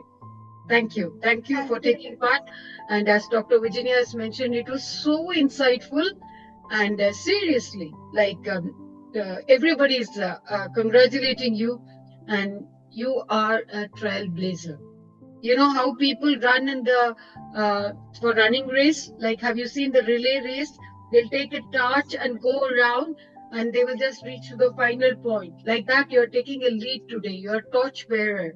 You're a trailblazer. All these things will add to Sai Srishti. Really, I'm so proud of you, my child. Thank you. Thank you. Will you come for next week also, Sai? Yes, ma'am. You should come. Really. Thank you. Yes, Sai Prasanna sir. Thank you. We are so overwhelmed sir, that we took turns in just appreciating the girls. Sorry. Yes, sir. Absolutely. Please. Yes, that was a wonderful presentation, Sai. And one of the youngest speaker in this G20 summit.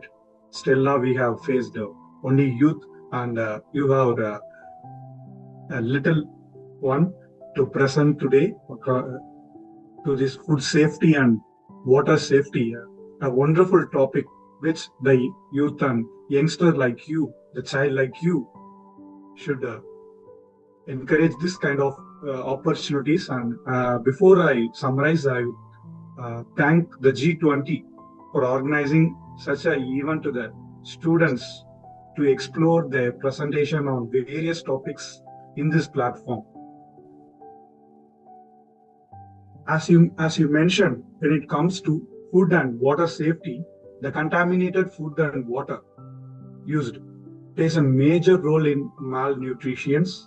You have mentioned the control measures and prevent on focusing the food manufacturing, consumer protections, and also have a safe process from production to delivery of the food to the public and the community.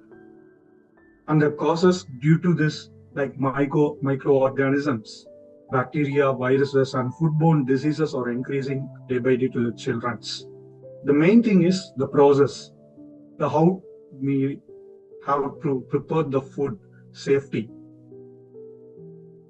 The global use of, to make the global use this safe water and also ensure the quality of food. You have explained in detail, very needfully. Thank you, Sai Shushti. We hope your presentation will be present in this G20 in upcoming weeks. Thank you, Sai Shushti. Welcome, sir. Thank you. Thank you, my dear. Thank you. And a big thanks to your parents also, especially your mom, who was guiding you through and through. Thank you so much, ma'am. Thank you. Yes, Ms. Kripashini, would you like to add on something? Yes. I should thank all of you, like Dr. Virginia and yourself and Sir Sai Prasanna sir, for giving a good comments and appreciation about the little girl Sai. So I also would personally appreciate for her effort that she has put. Thank you so much, Sai. So I would like to move this forward with the other speaker with us. Her name is Venpa Velu. She is a student of OWOH Tech School, Enthusiast Innovation. She is a partner representative of IGEN. Hope she is online. You're good to go, Ms. Venpa Velu. I saw Venpa actually. Venpa, Yeah, yes, Venpa is ready. Yes. Venpa, you can introduce yourself. Start speaking, dear. Yes. So I am Venpa Velu, studying in grade 6. I am 11 years old and I study in OWOH Tech School. So first of all, I want to thank everyone for this wonderful opportunity in the G20 summit. So I would be glad to give my presentation today. We are so glad to hear it from you, Venpa. We are so very happy to have you here. Really. I can see Dr. Virginia bubbling with joy like anything. I love today. I love it. I love to see all this power this young couple. Really? All right, ma'am. Can I go ahead and share my screen? Yes. Ma'am. Yes. Second. 1 sec.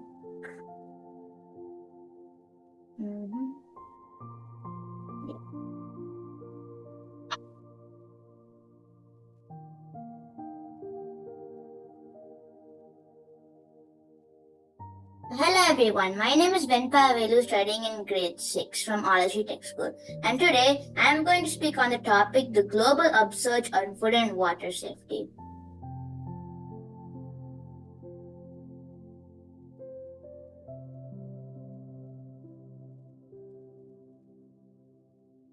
So this is my agenda. So first, I'm going to talk about why do we need food safety and how it became a problem across the world. And then how do people get affected by it? And the causes of food and water scarcity, steps to food safety, and the summary at last. So first of all, why do we need food and water safety? Let me tell you.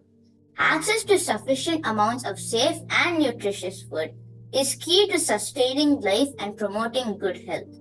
Unsafe food containing harmful bacteria, viruses, parasites, or harmful chemical substances can cause more than 200 diseases ranging from diarrhea to cancers.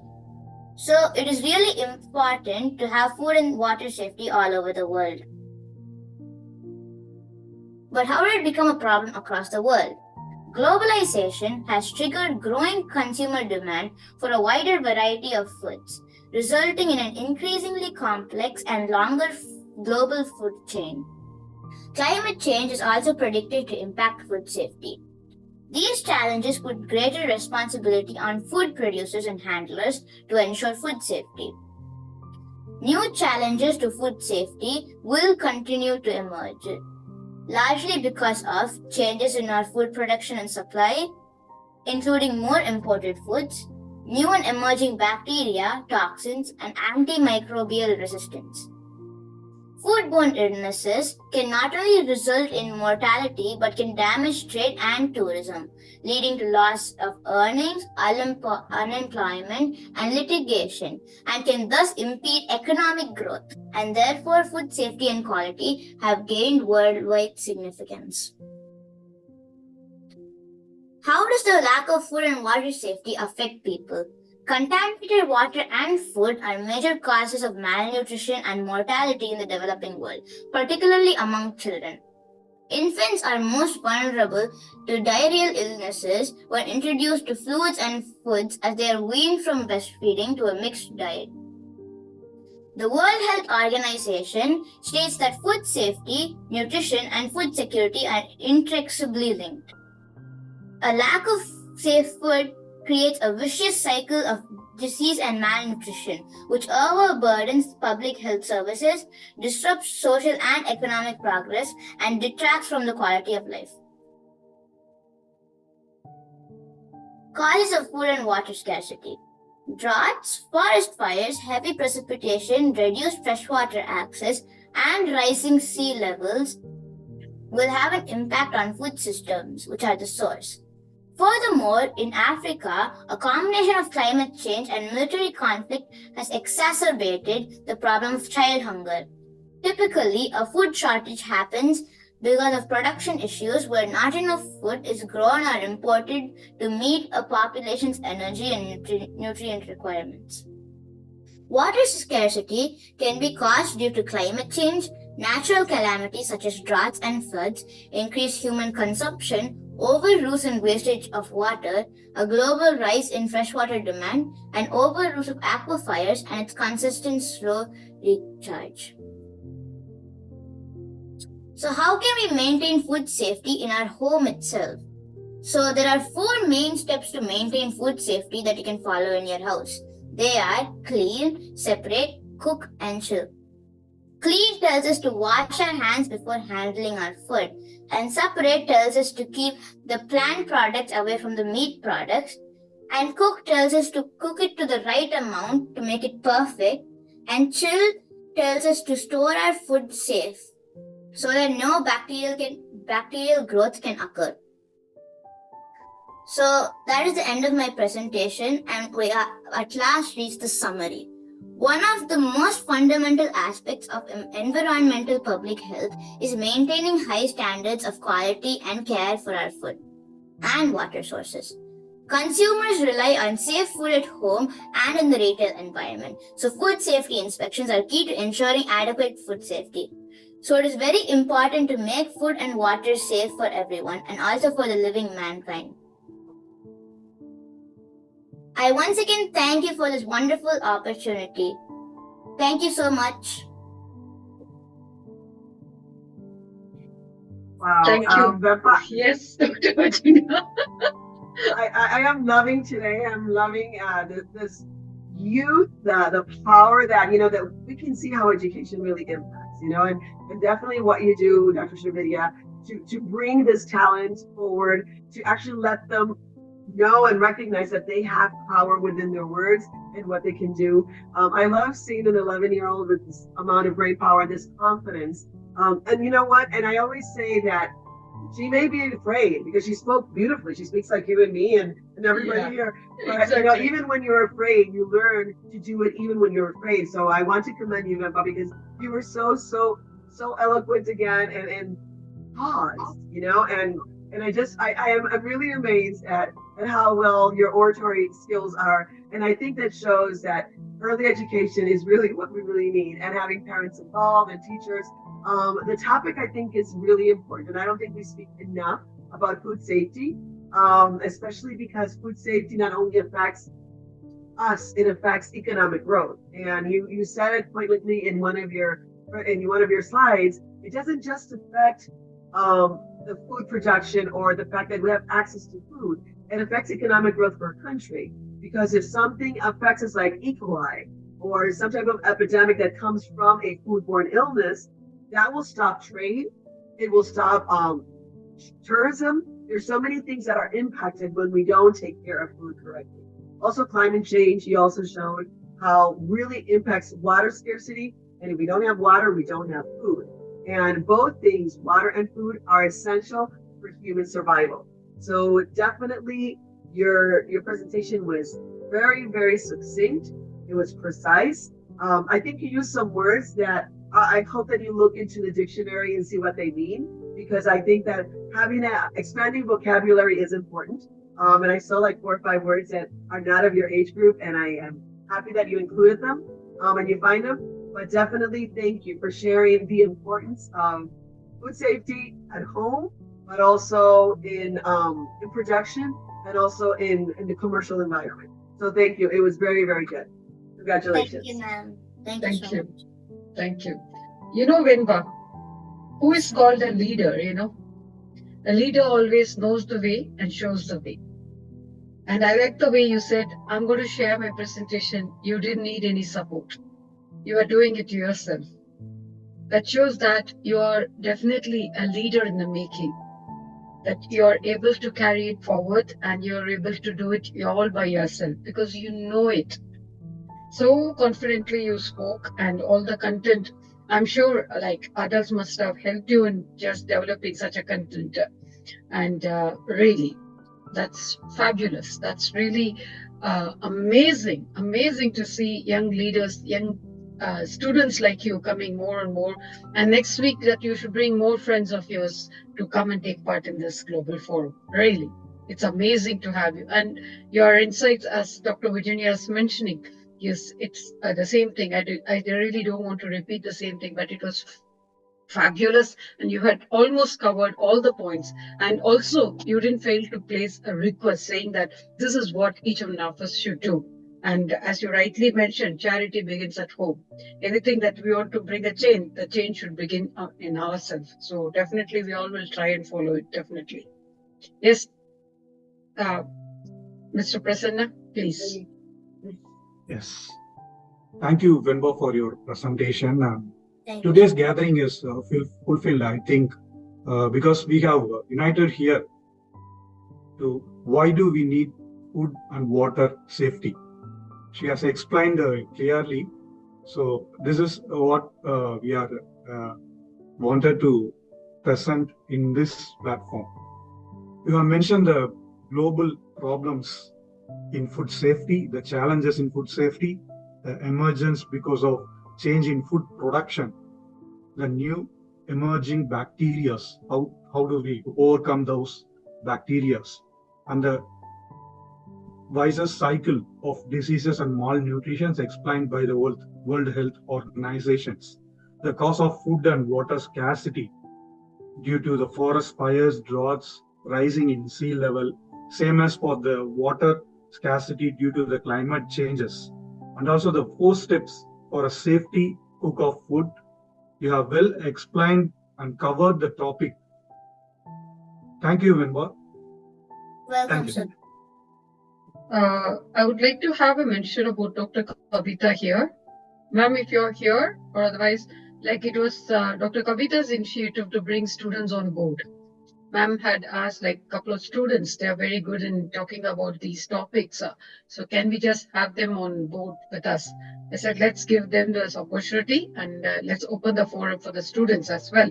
So that it's not, we don't stop only with universities, we'll go to the schools and we don't just stop knocking the universities, but we'll go knock the schools as well. Thank you, Dr. Kavita. Thanks for this great initiative. And really, it has really made our rational meet its objective. Thank you.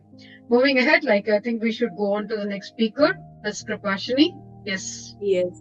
Once again, I thank you all for all your thoughtful comments. And the next topic is links between the health of the environment, humans, animals, and plants. So here we have Mr. Ritik Vignesh to talk about this. He's a student, engineering EEE, Amit University. He's a partner representative of IGEN. So Mr. Ritik Vignesh, you may start now. Thank you. Over to Mr. Ritik. Hope everything is fine to start. Yes, ma'am.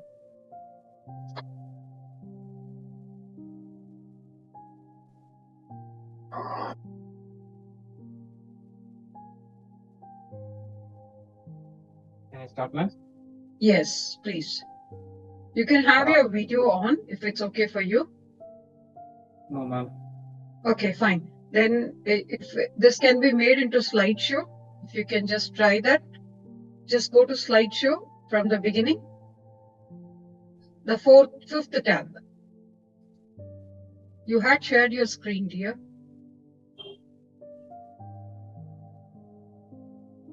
You can go to share screen once again. 1 minute, ma'am. Yeah.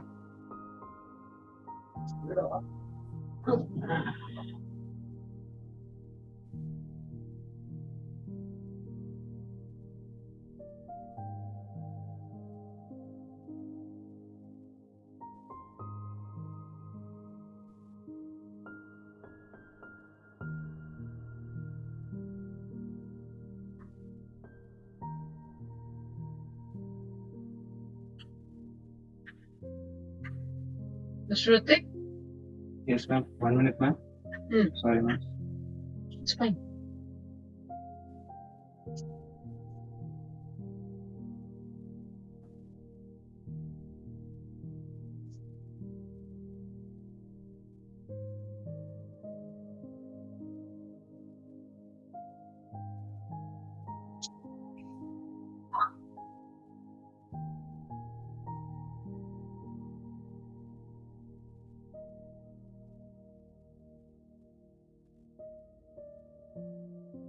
Mr. Ritik, I hope everything is good on your side. Yes, ma'am. Yes, ma'am. Now it's coming. Yeah. Yeah. Can I start, ma'am? Yes. Today I'm going to talk about links between the health of the environment, humans, animals, and plants. This is my table of content: the environment and human health, the environment and animal health, the environment and plant health, human health and animal health and plant health, the last waste and the conclusion. The environment and human health, the climate of pollution, air pollution. Exposure of high levels of air pollution can lead to respiratory diseases, cardiovascular problems, and even premature death. Water pollution. Contaminated water sources can cause waterborne diseases such as cholera. Soil pollution. Consumption of crops grown in contaminated soil can lead to the injection of hormone chemicals and heavy metals. Climate change and health. Extreme weather events. Heat waves, hurricanes, and floods can result in injuries, displacement, and mental health issues. Infectious diseases. Climate change can affect the distribution and prevalence of diseases such as malaria, dengue, fever. Ecosystem degradation. Loss of biodiversity. The destruction of ecosystem and loss of biodiversity can disrupt food chains, reduce access to natural resources, and increase the risk of zoonotic diseases. Food security. Ecosystem degradation can impact agricultural productivity and food availability, leading to malnutrition and food insecurity. The environment and animal health, habitat loss. Destruction of natural habitats leads to loss of biodiversity and reduce the availability of resources for animals. Loss of habitat can result in pollution, population decline, and even extinction for certain species. Pollution of air, water, land can have severe impacts of animal health. Toxic chemicals and pollutants can accumulate in animal tissues, leading to diseases and reproductive issues. Climate change. Rising temperatures and changing precipitation patterns and extreme weather events can disrupt ecosystems and impact animal populations. Climate change can alter habitats, food availability, migration patterns, affecting the survival and reproduction of animals. The third thing is the environment and plant health. Impact of pollution on plant species. Pollution, such as air and water pollution, can have detrimental effects on plant health. High levels of pollutant can damage the plant tissues and hinder their growth and development. Deforestation and loss of plant biodiversity. Deforestation leads to the destruction of plant habitats and the loss of plant species. This loss of biodiversity can interrupt this ecosystem and have far-reaching consequences. Climate change and plant adaptation. Climate change affects the plant health by altering temperature, precipitation patterns, and the frequency of extreme weather events. These changes can impact plant growth, reproduction, and distribution. The fourth thing is human health and animal health. Zoonotic diseases. Zoonotic diseases are illnesses that can be transmitted between animals and humans. Examples include rabies, etc. Impact of animal agriculture. The practices and conditions in animal agriculture can have significant impacts on human well-being. Poor sanitation and overcrowding can lead to the spread of diseases, while the use of antibiotics in livestock can contribute to antibiotic resistance in humans. The thing is, animal health and plant health. Animal seed dispersal. Animals such as birds and mammals have a vital role in seed dispersal. They consume fruits and dispersal seeds through their dropping, helping plants to spread and establish in new areas. Animal pollination. Many flowering plants rely on animals such as bees, butterflies, and birds or pollination.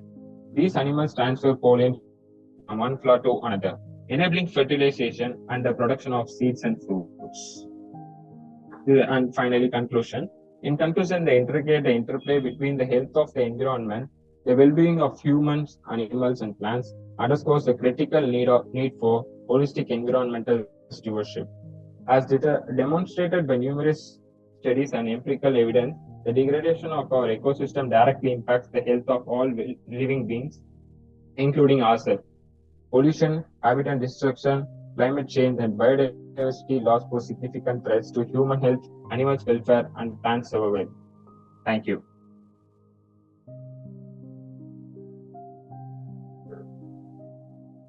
Thank you, Mr. Hrithik Vignesh. Thanks for your presentation and your words. Thank you. And based on this, I would like to hear from Dr. Sai Prasanna to give your thoughts about his presentation. Sir? Yes. Thank you, Hrithik. That was a wonderful presentation on the topic, the link between the health of environment, human, animals, and plants.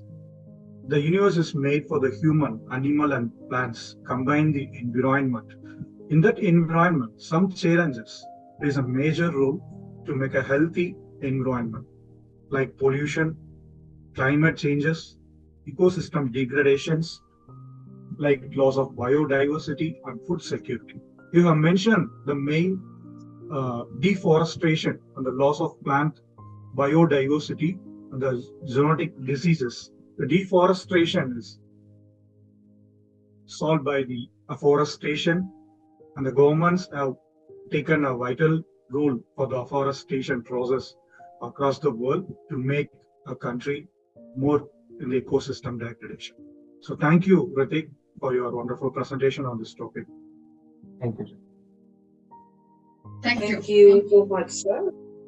Yeah, Srividhya, madam, if you would like to give words to him, you can share your thoughts to him. Thank you, dear. Like, as I know, hope everybody will agree with me on this platform. COVID was a blessing in disguise.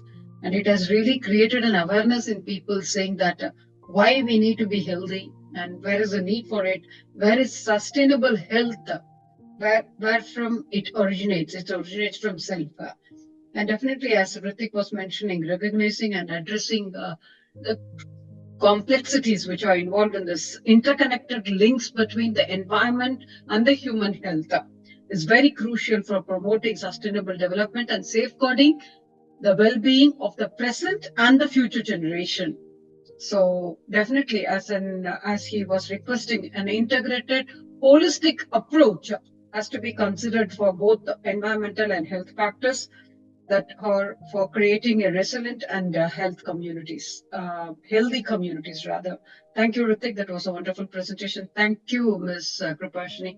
I think we can go ahead with the next speaker. Thank you. Yeah, thank you. Thank you so much. So next we shall have Shamruta J.A., a student of engineering who is doing EEE in St. Joseph College of Engineering. She's a partner representative of IGEN. She is also going to share her presentation on the topic links between the health of the environment, humans, animals, and plants. Ms. Shamruta? Can I start, ma'am? Yeah, please go ahead. Yes.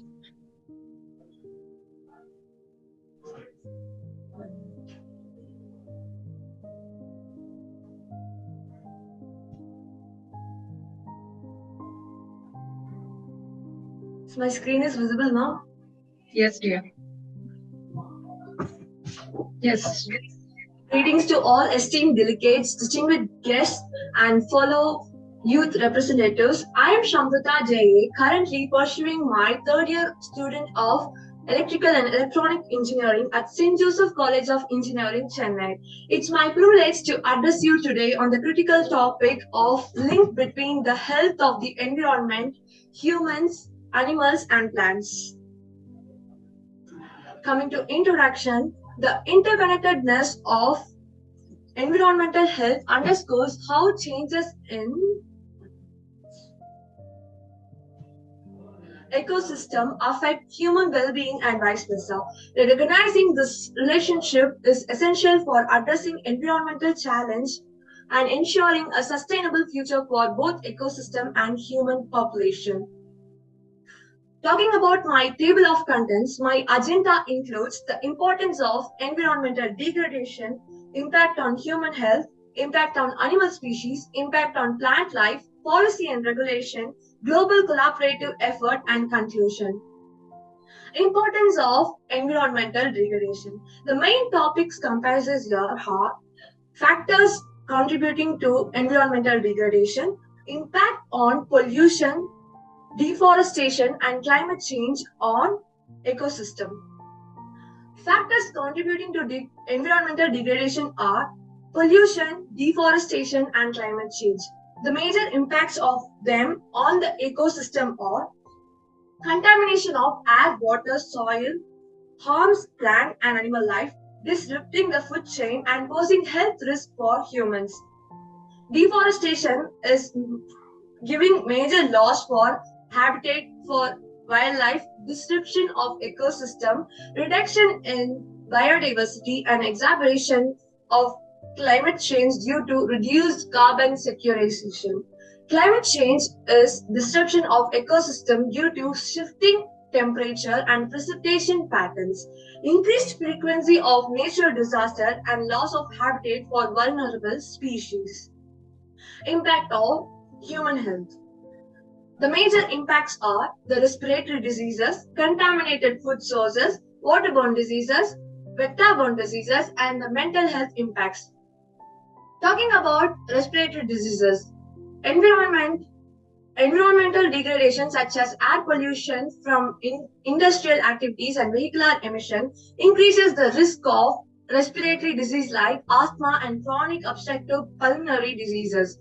Environmental pollution can contaminate food source with harmful chemicals and toxins, leading to foodborne illness and long-term health problems.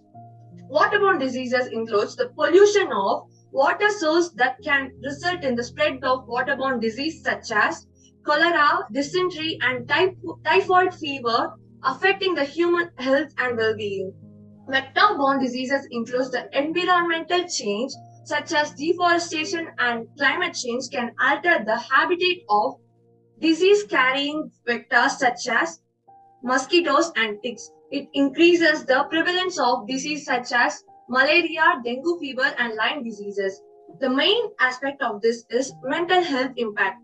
Environmental degradation and natural disaster can have profound psychological effect on individual, which leads to stress, anxiety, and depression, further impacting overall human health. Next comes the impact on animal species. The major things are habitat loss, pollution, biodiversity loss, disruption of ecosystem, and endangered species. Shrinking in natural habitats, contaminated ecosystems, endangered species, threatening various animal species, altered food chain and habitats, declining the population due to environmental pressures. Next comes the impact on plant life. It is essential for ecosystem balance, supports all life forms threatened by deforestation and climate change. It provides oxygen, food, and habitat. Conservation efforts is urgently needed for plant life. The major policies and regulations are carbon pricing policy, implementing carbon pricing mechanisms such as carbon taxes or cap and trade system to reduce the greenhouse gas emission. Renewable energy mandates, setting the targets and incentives to increase the use of renewable energy sources such as solar, wind, and hydroelectric power. Emission standard, establishing the regulation on air and water pollution emission from industries, vehicles, and other sources. Protected areas legislations. Designating and managing protected areas to conserve biodiversity and ecosystem services. Waste management regulations, implementing policies to reduce, reuse, and recycle the waste, as well as promoting the proper disposal of hazardous materials. Education and awareness. Critical understanding increases the public awareness about the environmental issues is crucial for fostering a deep understanding for the interconnectedness between the human activities and environmental health. Behavioral change. The education initiatives and the public campaigns plays a pivotal role in promoting sustainable lifestyle by encouraging individuals to adopt eco-friendly behaviors. Empowerment. Empowerment includes the informed individuals are empowered to make environmentally conscious choices, leading to positive change in consumption pattern and resource management. Community engagement. Education fosters community engagement, enabling collective action towards the environmental conservation and climatic resilience. Long-term impacts. By instilling environmental values in future generation, education and awareness efforts contribute to build a sustainable and resilient society for the long term. We college students also joined the Eco Run. It's a cycling marathon, which was a very big public awareness among the public regarding the sustainable development goals from our college.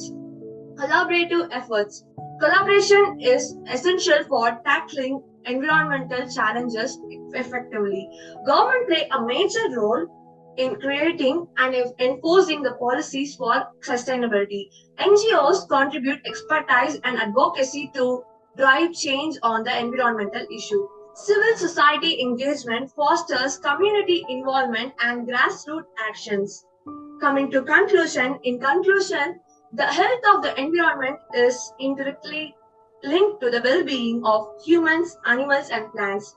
And as representative of the G20 International Youth Cabinet, it's our responsibility to advocate for policies and actions that promote the environmental sustainability and ensure a healthy future for all living organisms in our planet. Let us work together to address these challenges and create a more resilient and sustainable world for generations to come. Thank you. Thank you, Shamruta. That was again wonderful. And you know something? You're the first student to take part from St. Joseph's. That's a breakthrough. So I think we should celebrate it. Thank you. Thank you so much. Thanks for that. And very insightful indeed. I'll come later after Virginia ma'am and Sai Prasanna sir. I need to talk about the cap that you mentioned. That's a very key thing because nobody has mentioned it so far. Thank you. Yes, Dr. Virginia. Thank you. So I'm going to let you speak about that. And I just want to say congratulations, Shamita, because it was very, again, I love the fact you're so clear. The points are so well made. And one of the things that I really like about your presentation is that it's very relatable. Like anybody who's listening to you can say, oh, yes, I understand. I can take action, but the government can do this. So I congratulate you making a very clear and concise presentation. The link between health of the environment, humans, animals, and plants, I think is critical and it's interconnected. And you made that so clear. You talked about ecosystem health. You talked about food security. You talked about the diseases for the animals. And we definitely know that animals have to be safe in order for us to be able to benefit and to coexist with them. Not only to eat them, but to coexist because we get disease from them. So I think that was very important. Biodiversity conservation. And most importantly, climate change and how it impacts.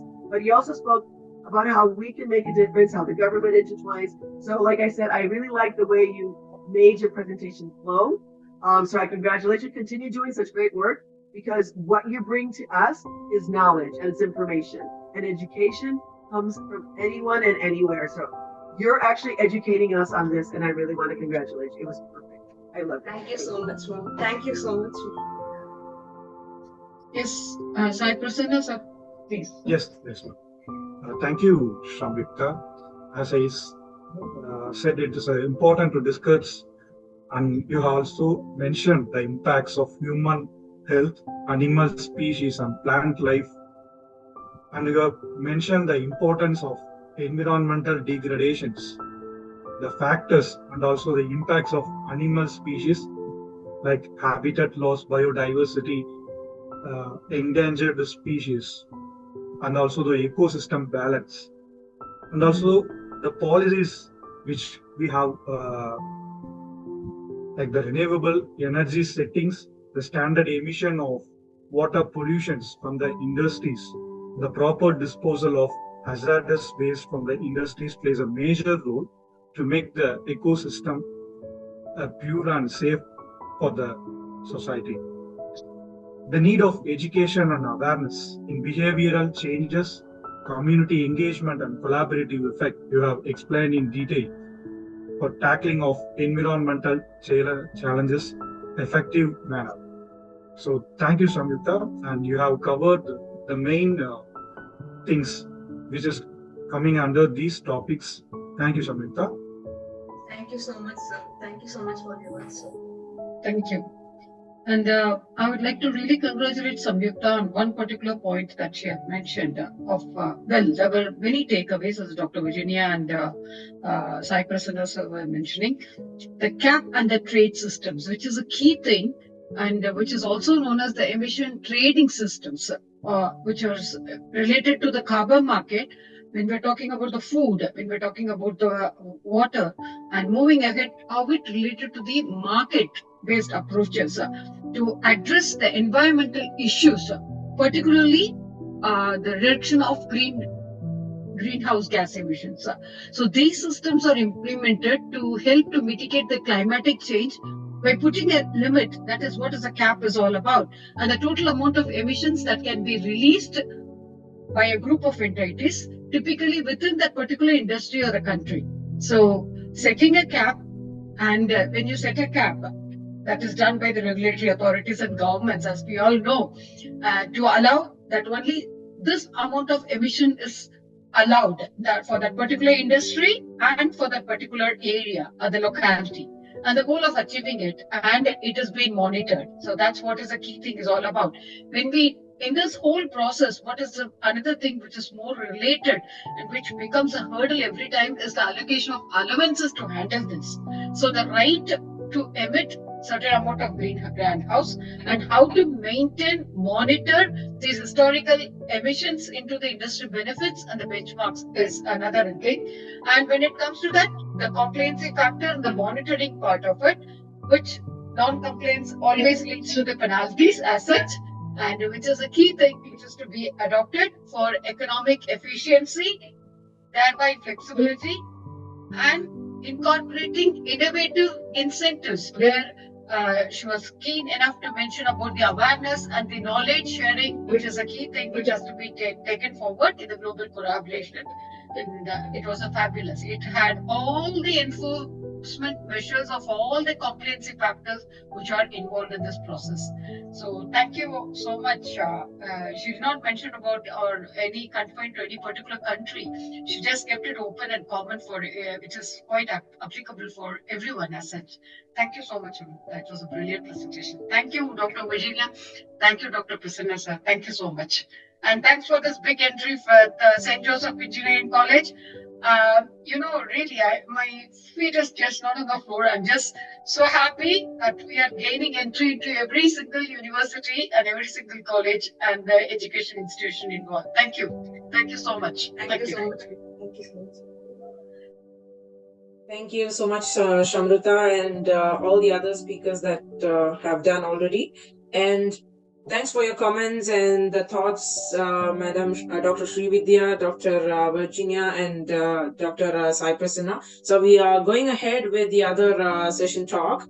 The topic is raise awareness and advocacy for OH priorities. So here is our speaker, Abdul Razak Abubakar. He's the ambassador of Global Peace Chain, United Nations, co-founder and president, TSSRC, a partner representative of GSFN. You're welcome, Mr. Abdul Razak. Please go ahead.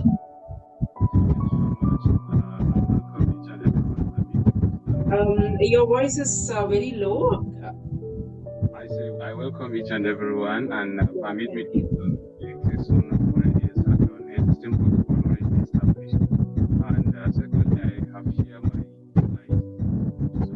Mr. Abdul Razak, if you don't mind, there is some disturbance from your side. Your voice is not clear. Okay.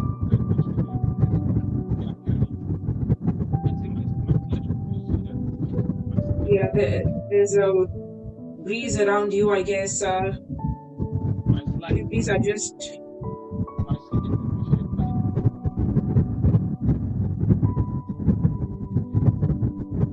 If you be in the surrounded area, that would be better, inside the four walls. Am I okay? Yes, Yeah, now it's no, audible. fine, yeah.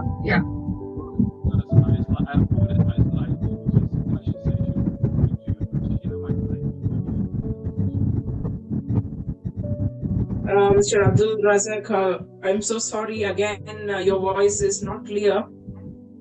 Could you make some alternate arrangement, please, if you don't mind? Are you hearing me? Yeah, but there is some disturbance around you. Dr. Srividhya, Madam. Yes. Yeah. Do you have a presentation to share, Mr. Abdul Razak? I have a presentation. You have the presentation. Can we help you in presenting it for you? So that you can just present it. You can just speak over the phone.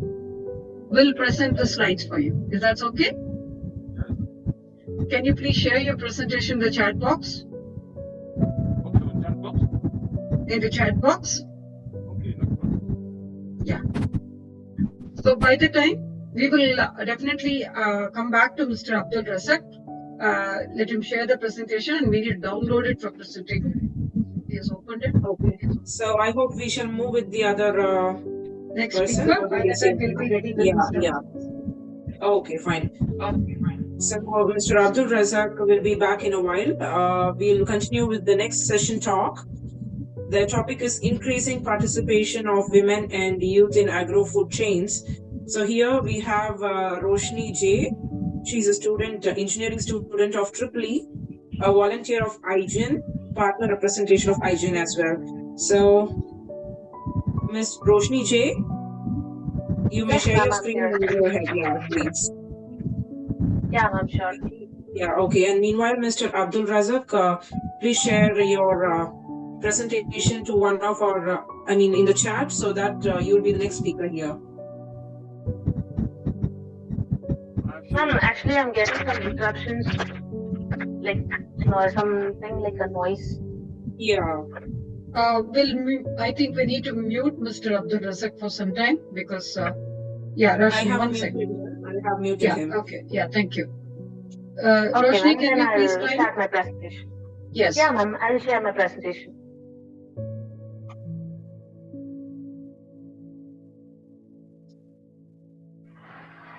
Ma'am, is it visible to all?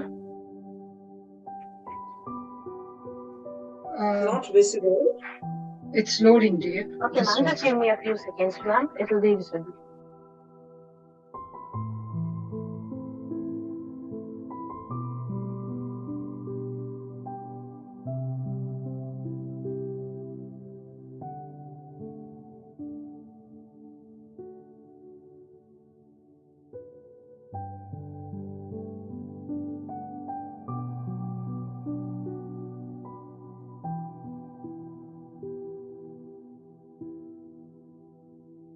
Roshni?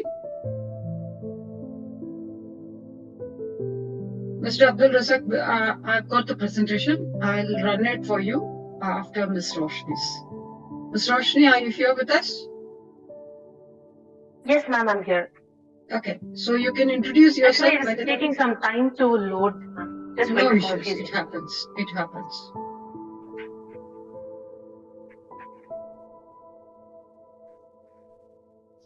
So is Abdul Razak ready to talk about his presentation? No, I think Roshni's is loading by the time. It's loading. Ma'am, it's ready, ma'am. Yes.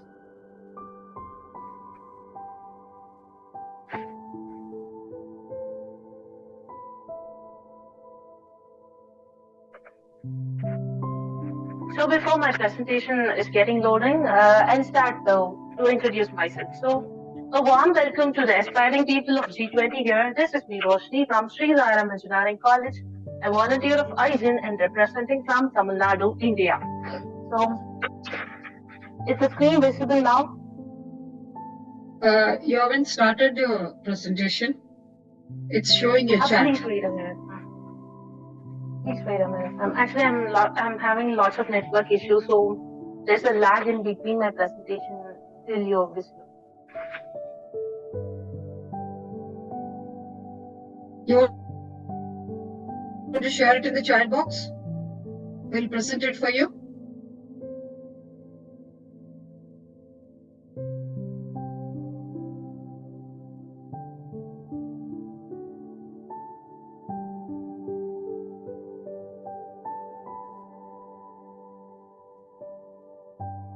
Roshni?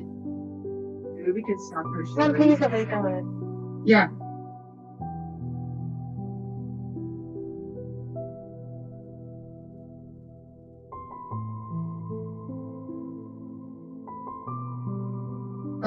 Roshni, I think you should stop sharing your screen.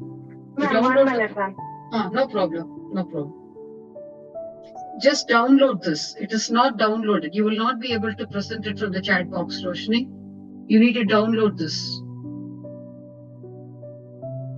Not this chat.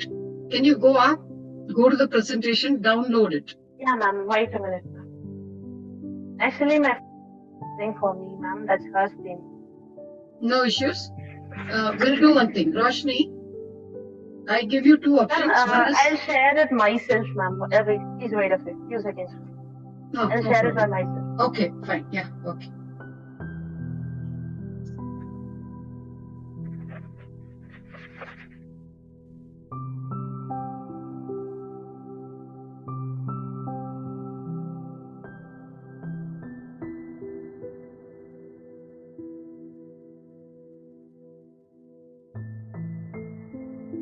So I hope our next speakers will be ready with your presentations. Yeah, next is, I think we should be with Mr. Abdul Razak. And followed by Abdul Razak, we'll be dealing with Mr. David Simiyu. So I hope you'll be ready with your presentation. Yeah, this is Roshni ready. Can we mute others, dear, please? Ma'am, is my screen visible now? Yes, your screen is very much visible and you can go ahead, please. Okay, ma'am. I'm so sorry for the interruptions first in It's okay. this. You can introduce yourself and go ahead, Roshni. Yeah. Okay, ma'am, fine. So, a warm welcome to everyone. This is me, Roshni, from Sri Saram Engineering College, representative and volunteer of IGEN, representing from Tamil Nadu, India. Next.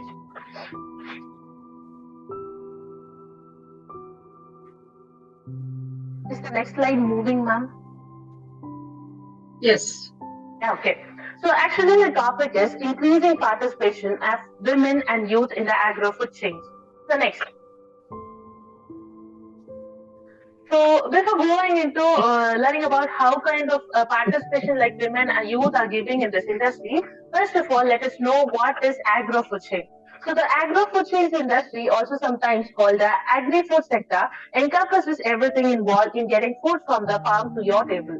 It's a massive system with many interconnected parts. Essentially, the agro-food chains industry is all about efficiently and sustainably producing, processing, and delivering the food that nourishes us. Next. So what kind of challenge? Actually, the unequal participation is the biggest challenge that women and youth are facing in this industry. So despite their immense potential, women and youth often face barriers to entry in the agro-food sector. Land ownership and leadership positions are often skewed towards men, hindering innovation and diverse perspectives. This underrepresentation leads to a loss of talent and inefficient resource management, ultimately impacting food security. Next. So let's see what actually the opportunity for and why women and youth matters a lot for this.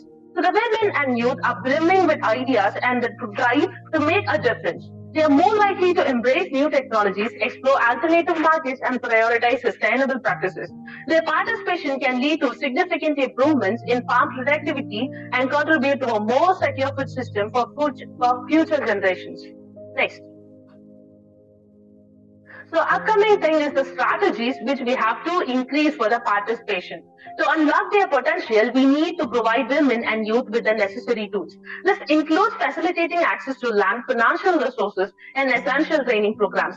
Mentorship and networking opportunities can further empower them by connecting them with experienced professionals and fostering collaboration. Finally, a supportive policy reforms are crucial to create a level playing field and break down existing barriers. Next. So, we have to know, apart from women and youth having facing problems in this industry, what is a general problem? Why? Because I don't want to exaggerate that women and girls are doing something special in this field. Why? Because the actual improvement and development is when all the women and men are normalized and they are treated like humans altogether commonly, not only just like exaggerating that a woman won or a girl stood in that place. So let us see something apart from women and youth in this industry. So the actual actual challenges faced in this industry are the agro and food chain industry faces a multitude of challenges. A growing global population demands more food production, while climate change disrupts weather patterns and threatens agricultural yields. Supply chain disruptions caused by recent events have highlighted vulnerabilities in the system. Resource scarcity, particularly water, and irreversible shocking amount of food is wasted throughout the chain, highlighting the need for improved efficiency. Next. So we have discussed about the challenges which are faced in this industry. Then what kind of opportunities can we have to improve for some innovations in this industry? Despite the challenges, innovation offers exciting opportunities. Precision agriculture uses technology to optimize resource use and maximize yields. Vertical farming provides a solution for growing food in urban areas or within limited lands. Automation and robotics can streamline labor-intensive tasks. Data analytics and AI can be used to predict weather patterns, optimize logistics, and identify areas for improvement.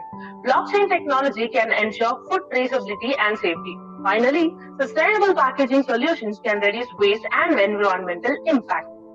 Then, next. So we have seen about many things in this industry. So apart from that, let's go and see what kind of success stories that women and youth have in this field. So the change is already happening. Let's celebrate the achievements of women and youth who are leading the change in the agro-food sector. Share inspiring stories of successful entrepreneurs or leaders who are making a positive impact throughout their work. And here are some examples for that. Miss Regina Blaze, she is also called as the coffee queen of Brazil, and Regina, a single mother, defied tradition and became a successful coffee farmer. And Nastaha Khan, aquaponics pioneer in Pakistan, she is a young entrepreneur, revolutionized urban agriculture in Pakistan. Next. So we have seen about like agricultural field and all. Then what if a woman is a chef? So we all know that our mom is our favorite chef in our home. Likewise, full of famous in throughout this world and throughout the countries. Next, here we have the US nation FFE organization, this youth development organization, empowers young people through agricultural education and leadership programs. Apart from that, Ms. Virginia Han, a Korean American chef who has received multiple James Beard Awards for her work, and Garima Arora, often referred to as India's first Michelin star chef, and Garima Arora's restaurant Ga in Bangkok has consistently been in the Asian books. Next, we also have another chef, Anu Anand. Chef Anand is leading figure in South Indian cuisine, particularly known for her expertise in chettinad cooking. Not only this kind of people, we have lots and lots of women and youth involved in this field, and they are stars nowadays. Next. Okay. So, for a land to truly flourish and grow, the strength of its women, the sea second so. Let women rise high, break the chains that confine in a field of green gold, their talents and point. From field to table, their passion ignites, empower women, and food security takes a flight. Then, next. Now, it's a time to call action. Empowering women and youth in the agro-food sector is a collective effort. Let's work together, encourage the audience to consider how they can contribute, be it through supporting existing initiatives, advocating for policy changes, or mentoring aspiring young farmers. By partnering together, we can build a more inclusive and prosperous food system for all. So, next. Thank you so much for joining us today in this important discussion. By working together, we can create a future where women and youth are empowered to lead the way in building a sustainable and equitable food system. Let's continue this conversation, and thank you so much for giving me this golden opportunity. Thanks once again. That's all. Thank you, Rashni. I loved your presentation. It was so lively. It was different. I know that you put some effort into it. And these are the things that attract attention, right? When we are presenting, especially a slide presentation, sometimes it's really great that we go above with color and different fonts. So I want to congratulate you, number one, on a great presentation. It was very fun to watch. It was short and you expanded on every single one of the slides and you knew what you were talking about. I love the speed of your conversation. So to me, people who speak a little quicker, I enjoy more and I understand. It just shows that you know what you're talking about. So you were able to really expand. The topic is my topic. I believe in, and I'm an advocate for women empowerment, so it was perfect for me. But also, I have been a chef for 22 years. So that is actually my first career, is involved in food. And I've been around food all my life. And where I come from, a tiny little island in Puerto Rico, we have a lot of agriculture. And I would say in the last 15 years, I've been an advocate for getting women into the farms. And this is something that you didn't mention, and I want to share because I think it's very related. Worldwide, 45% of agricultural workers are women. So the fact that we are actually the ones that are working, but we're not the ones who are participating, is key to understand that we have a lot of work to do. So half of the work done in agricultural fields and in the agricultural sector is done by women. So if we're not really participating of the benefits, then we have a big gap that we need to talk about. You spoke about increasing the participation of women and youth, and I totally agree, in this agro-food chain. Education and training. Education is key. If we don't have quality education and access to all, we're still going to lag behind. Women are severely underrepresented and underserved around the world. And I could tell you a lot of statistics, but I'm not going to go off on that. But you address something, education is, we need to continue to strive in what we do here in G20 and what we do in IIU and what we do in all the other organizations and community partners is bring education to everyone. And I think that once we address this issue, everything else works out. Even talking about foodborne illnesses, food safety. But anyway, I just wanted to congratulate you because your presentation was lively. You knew what you were talking about. But most importantly, we need to give everyone an opportunity to work. And women and youth, we need the opportunity to participate fully and bring our diversity and many diverse perspectives to the food chain. So thank you so much for a great presentation.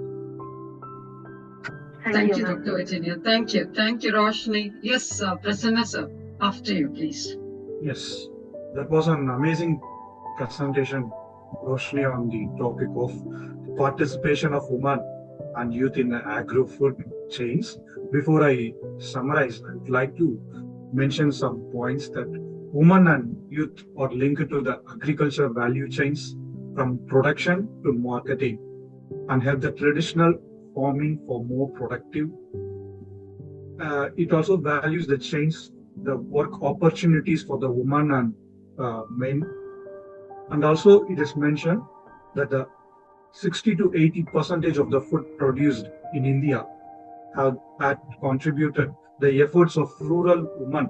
The rural women engaged in allied fields, including the horticulture, harvesting, etc. When it comes to the agro-food industry, brings you the food from farm to the table, which is interconnected system. We have mentioned the challenges, the opportunities, why women and youth matter in the innovation and technologies, the adoption, the entrepreneurship, and also mention the strategies for increased participation, the challenges facing the industry due to the climate changes, the scarcity of resources, and also the opportunities for the innovation like AI, automation, and robotics, etc. And you have mentioned the word empower women and empower women. Thank you, Roshni. That was a wonderful presentation. Thank you, Prasanna, sir. Thank you, Prasanna, sir. Thank you so much. Thank you, Dr. Virginia, for those insights. Well, Roshni, I'm not going to take longer because I think they've covered everything. I really like the point, the very key thing which I relate myself through. Let women rise high, break the chains that confine, in the fields of green gold, and their talents entwine. This is my takeaway from you. This is my takeaway from you today. Thank you. So from the fields to the table, that passion ignites, empower women, and food security takes its flight. Really, brilliant, sister. Brilliant, brilliant. For the land to flourish and grow, the strength of its women, and the seeds that you sow today, you have sown the seeds, definitely, Roshni. Definitely. Hats off. Thank you. Thank you. It's a great pleasure having you here. Thank you. Thank you. Thank you so much, everyone. Roshni, you were so energetic. I could feel that when you were presenting your presentation. Thank you so much. And we will continue with the same topic as increasing participation of women and youth in agro-food chains by Mr. David Simiu. He is the founder of Eldoret Champions of Peace. Can you check for Mr. Abdul Razak, dear, if it's okay? Oh yeah, I'm so sorry. So is Abdul Razak ready? Yeah, I'm ready for him. Mr. Razak, should we go ahead with your presentation now? He's available. Okay, he has put a text as I'm available. Yes, okay, then I will start the presentation now. Yeah. 1 second.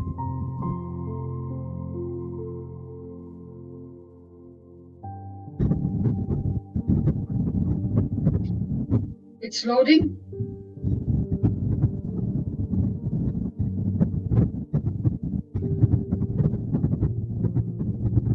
Yes, Mr. Razak, I'm here with you.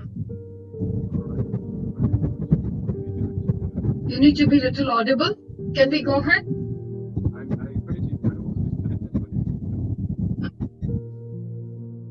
I guess still we face the same issue. We are not able to hear you properly, Mr. Abdul Razak. Mr. Razak, can you continue speaking? Can you just say the title?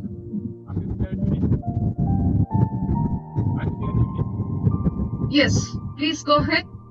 All right, thank you so much, and welcome each and everyone on this great day.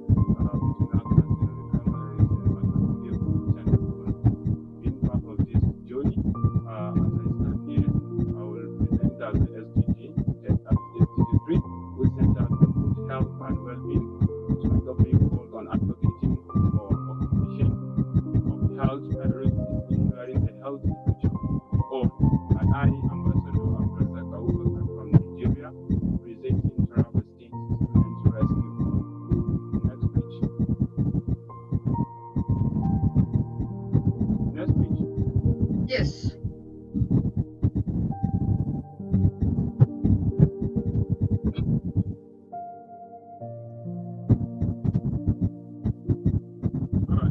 A little about me as a climate activist and sustainability expert on peace, on climate, on SDG, in everything with humanitarian activities.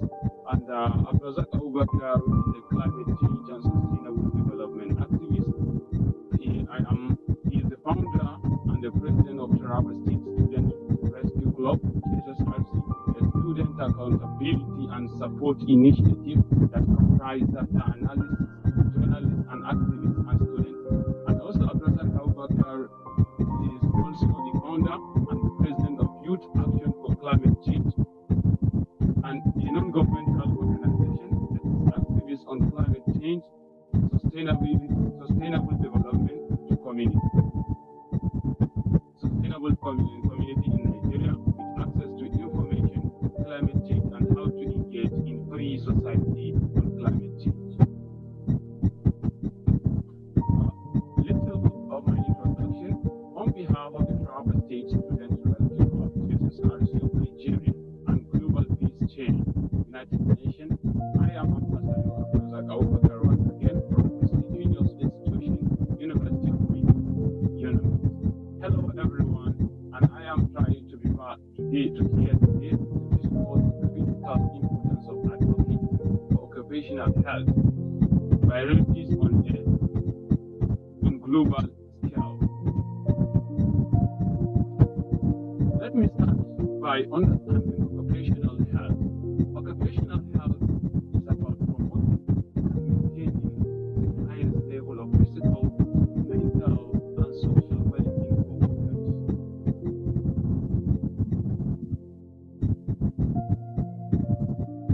Secondly, key occupational priorities include: first, have workplace safety regulation.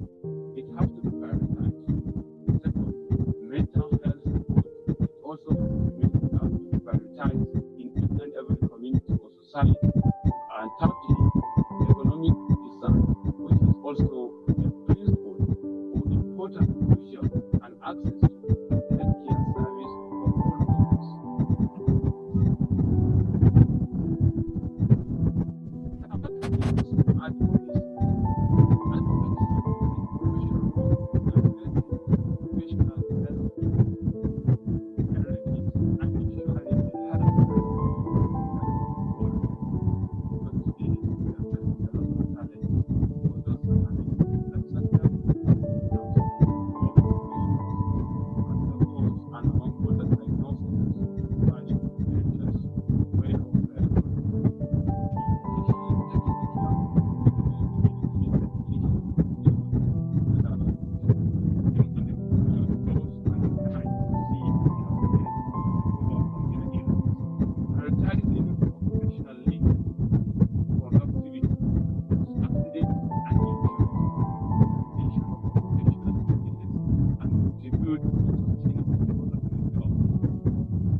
Thank you, Mr. Abdul Razak. That was a very comprehensive presentation indeed, definitely. As you have rightly mentioned, that we will start working on the OH priorities, working in collaboration, creating awareness, building up knowledge, and taking up the lead in the different organizations of the local community, and then taking it to the national, international level, and then the global. Thank you so much, Mr. Abdul Razak. Yeah, it is always a pleasure having you here, and thank you so much. Thank you. So I hope we'll move with the next person. Yeah. Okay, thank you.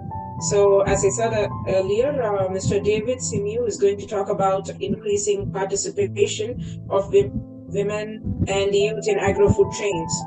So I he's a doubt founder. Mr. David is here with us. Instead, we can call Mr. Derek because I think he already has a internet problem. Mr. Derek, are you ready to present yourself, Mr. Derek? Mr. Derek, can we?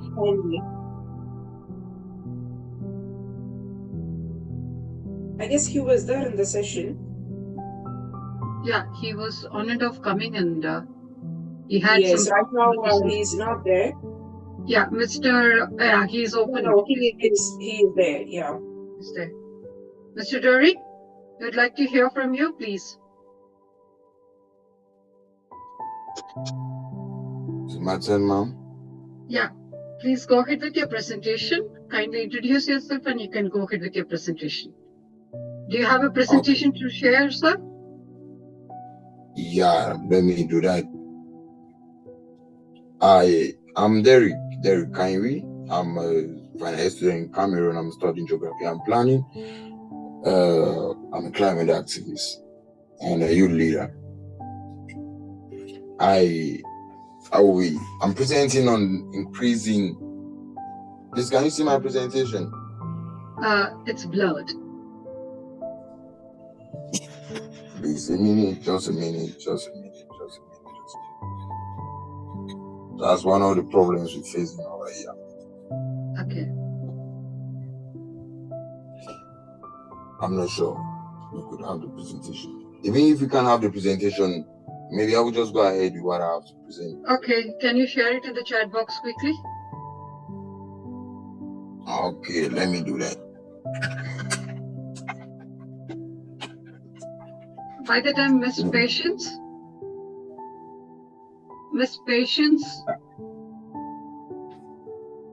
she was here. She also had an internet problem, I think. Miss Patience Veda. I guess she's not here.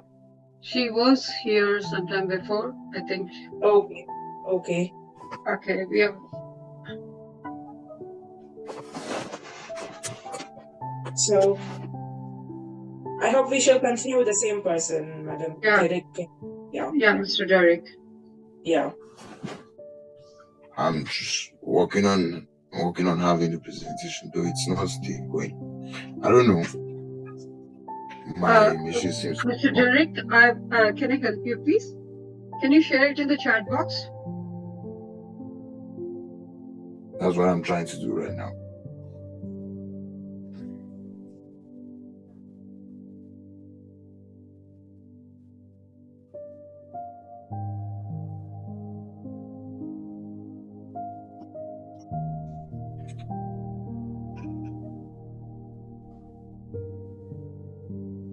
By the time if Miss Patience is there, let's take up Miss Patience if she's in. Otherwise, we'll have to continue with that. Okay.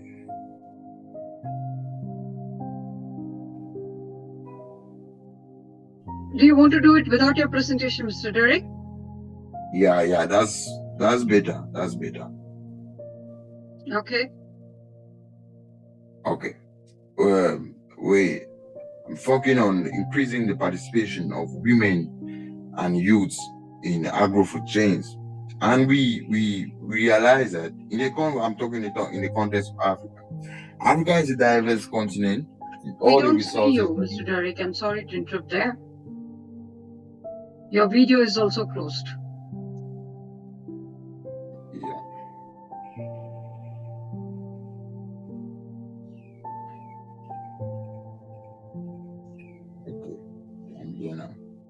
Yeah, please. As I was saying,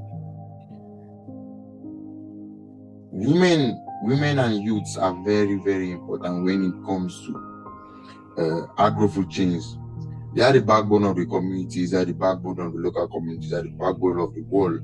And we understand the potentials, we understand the power, we understand the importance of this set of these two set of persons, these two set of people. That's the youth and the women. Agro-food chains go a long way to agro-food chains goes a long way actually, which has to do with the production, the processing, and the distribution of food. Over the years, it has been a call for concern as food insecurity have been taking over the globe. Then we see that for us to integrate these women, these young people into the system or into providing or making provisions for agricultural products, it is very, very important. So the agro-food chain integrates production, processing, distribution, and consumption of agricultural products for the global food supply. And we've identified a series of problems affecting the global food chain, the global agro-food chain, which has to do with the first one is climate change. Climate change is a global environmental threat which has been affecting the continent, which has been affecting the African continent, most importantly, over 30 years now. Low food crop production, drought, desertification, land degradation, rising El Nino have been the mother of the day. And the agricultural food chain, the agro-food chain was destabilized. As well as other parts of the world, East, the Asia, we're talking of India, where they have chosen to integrate smart agriculture into the system to make sure that they make provisions of agricultural food products and enhance the agricultural food chain or food supply chain. We realize the importance of technology and how technology have influenced or have affected the agro-food chain. With the advent of technology, the agro-food chain have not remained the same. Most especially when it comes to unsustainable aspects of this technology, where they have to pollute the environment. We understand how vital they are. We're talking of market dynamics. The market have not been stable over the years, over the decades. They keep on changing. We understand the aspect of dynamism, but have been changing to the opposite direction. And we understand that if we increase the participation of women, we increase the participation of youth in the agro-food chain, with their potentials, with their power, with their ability, they can increase the agricultural food chain supply globally. They have the power, they have what it takes to do this. And they have the power to drive the market to its right position or to the right trend. We understand the policy frameworks, how they have affected. Most young people over the years have not ventured into agriculture because of the policy frameworks in their countries or the policy frameworks in their local communities, where they don't allow young people to venture into maybe entrepreneurial activities, to venture into agriculture or more, or the taxation policies that hinder their growth and decide to stay back. So we're looking at how these policies or these frameworks have hindered them and see how this.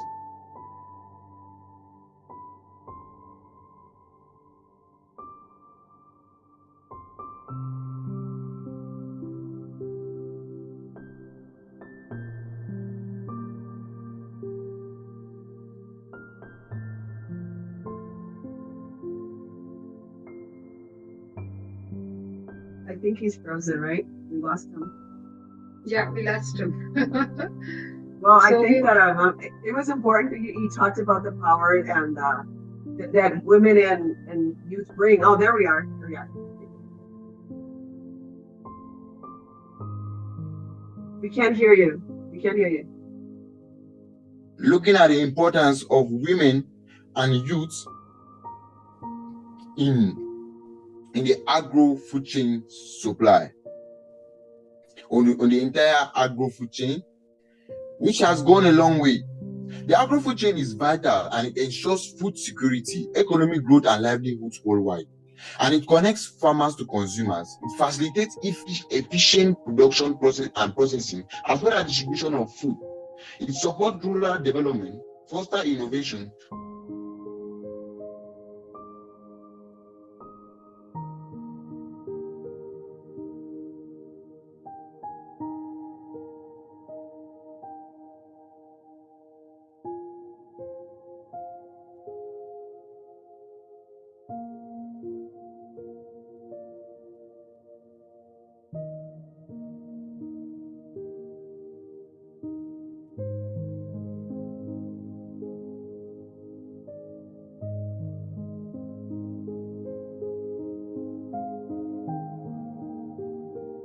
So we lost him again.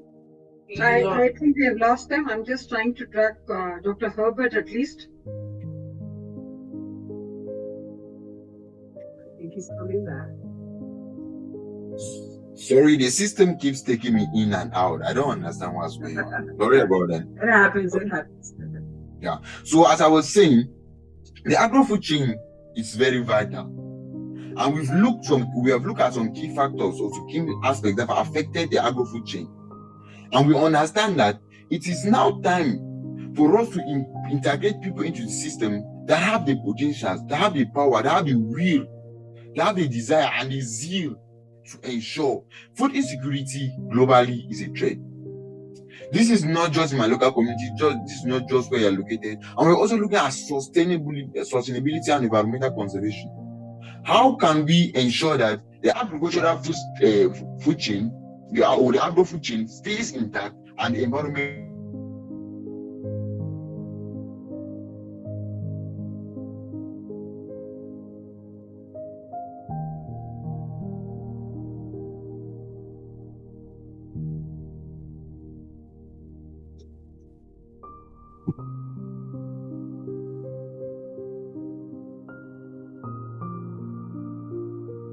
Mr. Derek?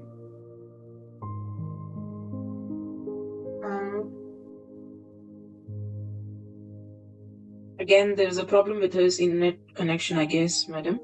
Yes. I don't know whether should we wind up or Mr. Derek? Hope you're back.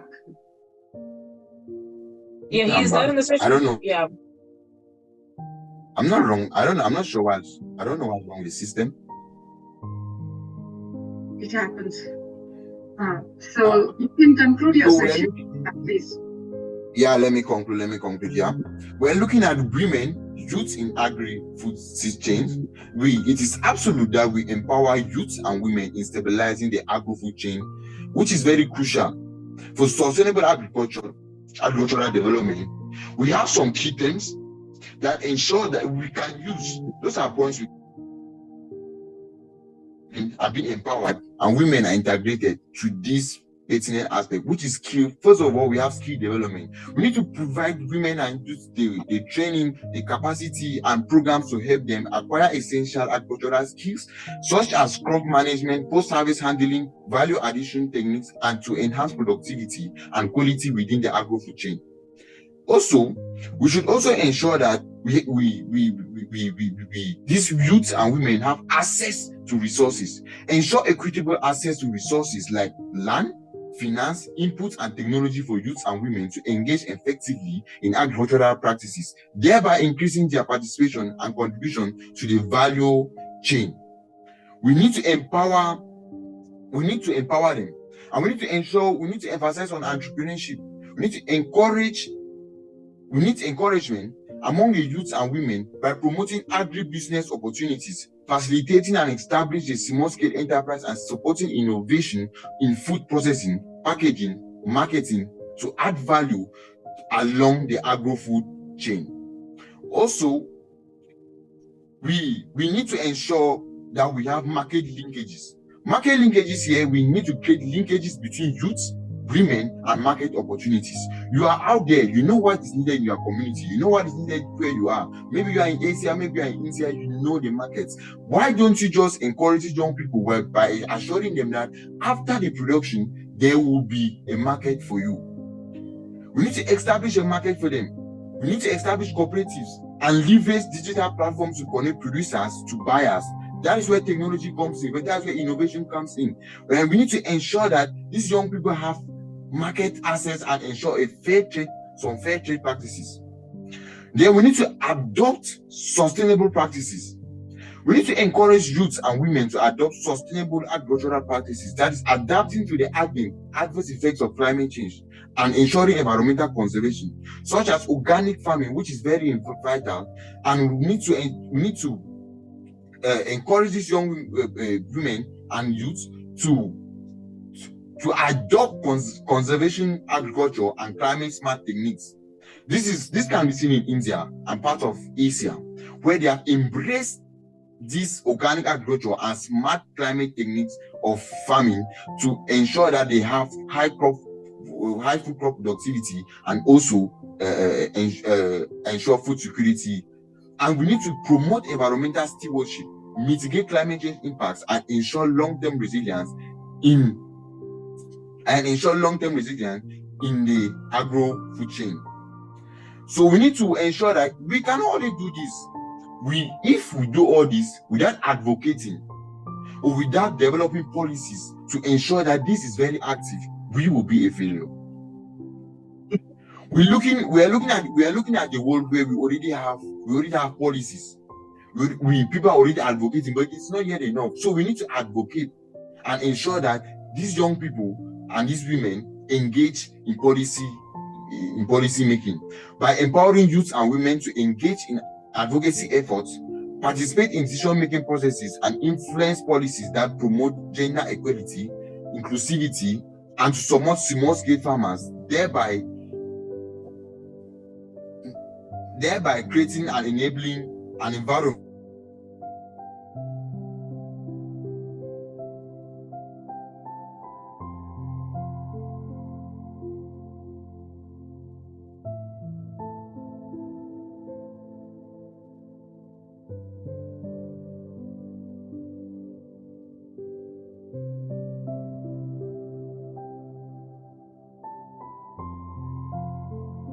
Okay, so I think that we should probably. I think we should stop it. Say goodbye to Mr. Derek and thank you. Yes. So, Mr. Derek, it is actually wonderful having you, and we are quite inspired by the efforts that you've taken to be present here amidst us today. That shows your interest and your enthusiasm and your passion to be here amidst and sharing your knowledge and experience. Thank you. And over to Dr. Virginia. And I agree. Yeah, I agree. And I think that Derek also pointed out pretty much the same. Oh, Derek, you're there. We're summarizing. Is there an important point that you want to add before we leave? We're summarizing your presentation. No. Is there anything that you would like? Okay. Well, you didn't hear, but Dr. Srividhya was thanking you for number one, your patience, for your resilience, for staying with us, and presenting. And definitely, we agree with you. Increasing the participation of women and youth in agri-food chains is key, and it's crucial to promote gender equality, empowering groups that are marginalized, and most importantly, fostering sustainable agriculture and food security, which is, I think, what we're all talking about today. So your presentation was key in letting us know all this, and I want to commend you that you haven't stopped, you have continued, and that's exactly it. Things don't always go our way, but we commit, and you're committed. So thank you for bringing all your information. Okay, thank you very much, ma'am. It was a pleasure presenting. Thank you. Thank you so much. Thank you, Mr. Derek. Thank you, Ms. Virginia Bella. To summarize his presentation on behalf of women, is that yes, increasing women participation in the agro-food chain. And it is a key essential thing for promoting gender equality, enhancing economic development, ensuring food security. All the three different factors, the three different dimensions, discipline that he tried to comprise in one, where he was stressing on women play a significant role in agriculture, from production to processing and marketing, but they often face challenges because of the limited access to resources, education, decision-making opportunities, so-called the C-suite that we call and engaging women. So several strategies that he was suggesting during the presentation was that to enhance women's participation in the agro-food chain is that land ownership and use, to promote policies that they are able to own the land and have secure rights to agricultural land that will empower women for taking a long-term investment in farming activities. Definitely, that's a good suggestion. When it comes to the financial services, that ensuring that they take access to credits or loans and financial services to invest in agricultural enterprises, where microfinance programs can be targeted at women can be particularly effective. Then in all this in the overview, but getting into the funneling into the actual workspace is that the education, the training which is being involved in it, is that they need to be trained in the agricultural part of it with the modern access to, and sustainable agricultural practices, technology adoption, and the crop management systems as such to generate opportunities for them for more, and then handling finance with the business, the financial literacy is the whole sum up is all about. And definitely coming to the market, like you need to know about the market linkages and the value addition services, and with the policies, with enhanced policies for a holistic legal support, definitely this is going to be possible. And thanks for taking the examples from India and the Asian countries. Well, the legal protection for women is already in vogue. As such, many women can own the land. The property rights are ensured that the woman has a legal recourse in case of discrimination with the specialist consent. Well, as he rightly mentioned, the community engagement and awareness programs are much indispensable in taking it forward as such to create a social infrastructure in the ecosystem for all the support services and the extension services that are involved. By implementing these strategies, definitely we stakeholders can contribute in creating an enabling environment that will empower women not only in agriculture and enhance the participation throughout the agro-food chain. Thank you so much, so that we will have improved livelihoods, food security, and more agricultural practices. Thank you, dear. Thank you so much. It's so beautiful. Thank you. So we are looking at we are looking at measures, especially in the African. We are talking in the perspective of the African continent, where we face series of challenges, especially the women. The women seem to be so much invisible when it comes to participation in all aspects, not just the agricultural aspect. But the most vital one is that the women drive the agricultural sector, not the men. And they need to be recognized. They need to be seen. And how can they be seen is that we give them opportunity to showcase what they have to offer, what they can do. We give them a listening ear, we stay attentive, and we ensure that policies we have maybe an agricultural reform that favors women across the globe, not just in Africa, across the globe. Yeah. Well said, Mr. Derek. On that note, we open the forum to all our participants who have joined at this point today, who are here with us, starting from Madam Virginia and Ms. Kripashini and Roshni Mohan, Kakai Dafen, and so we start with Dr. Virginia for the takeaways. I think today was a great, health is wealth, right? And definitely speaking about the food and secure and agriculture. I think that food security is key. I think it's one of those issues that we will continue to talk about. I think one of our really younger speakers today spoke about the fact that globalization, what it has done, it has increased the need for more food. People want more from India, want more from Myanmar, want more from, it's growing, and we don't have enough people for the production side of it. But not only the production, also the supply chain. I think supply chain is so important. With the pandemic, we saw how vulnerable we were when it came to supply chain. A lot of countries did not have enough people, didn't have the systems in place to really continue providing the demand. So I think one of the youngest, we saw probably one of the biggest problems that we have is that with globalization, now we don't have enough supply, and we don't have enough Supply because we don't have enough people to produce.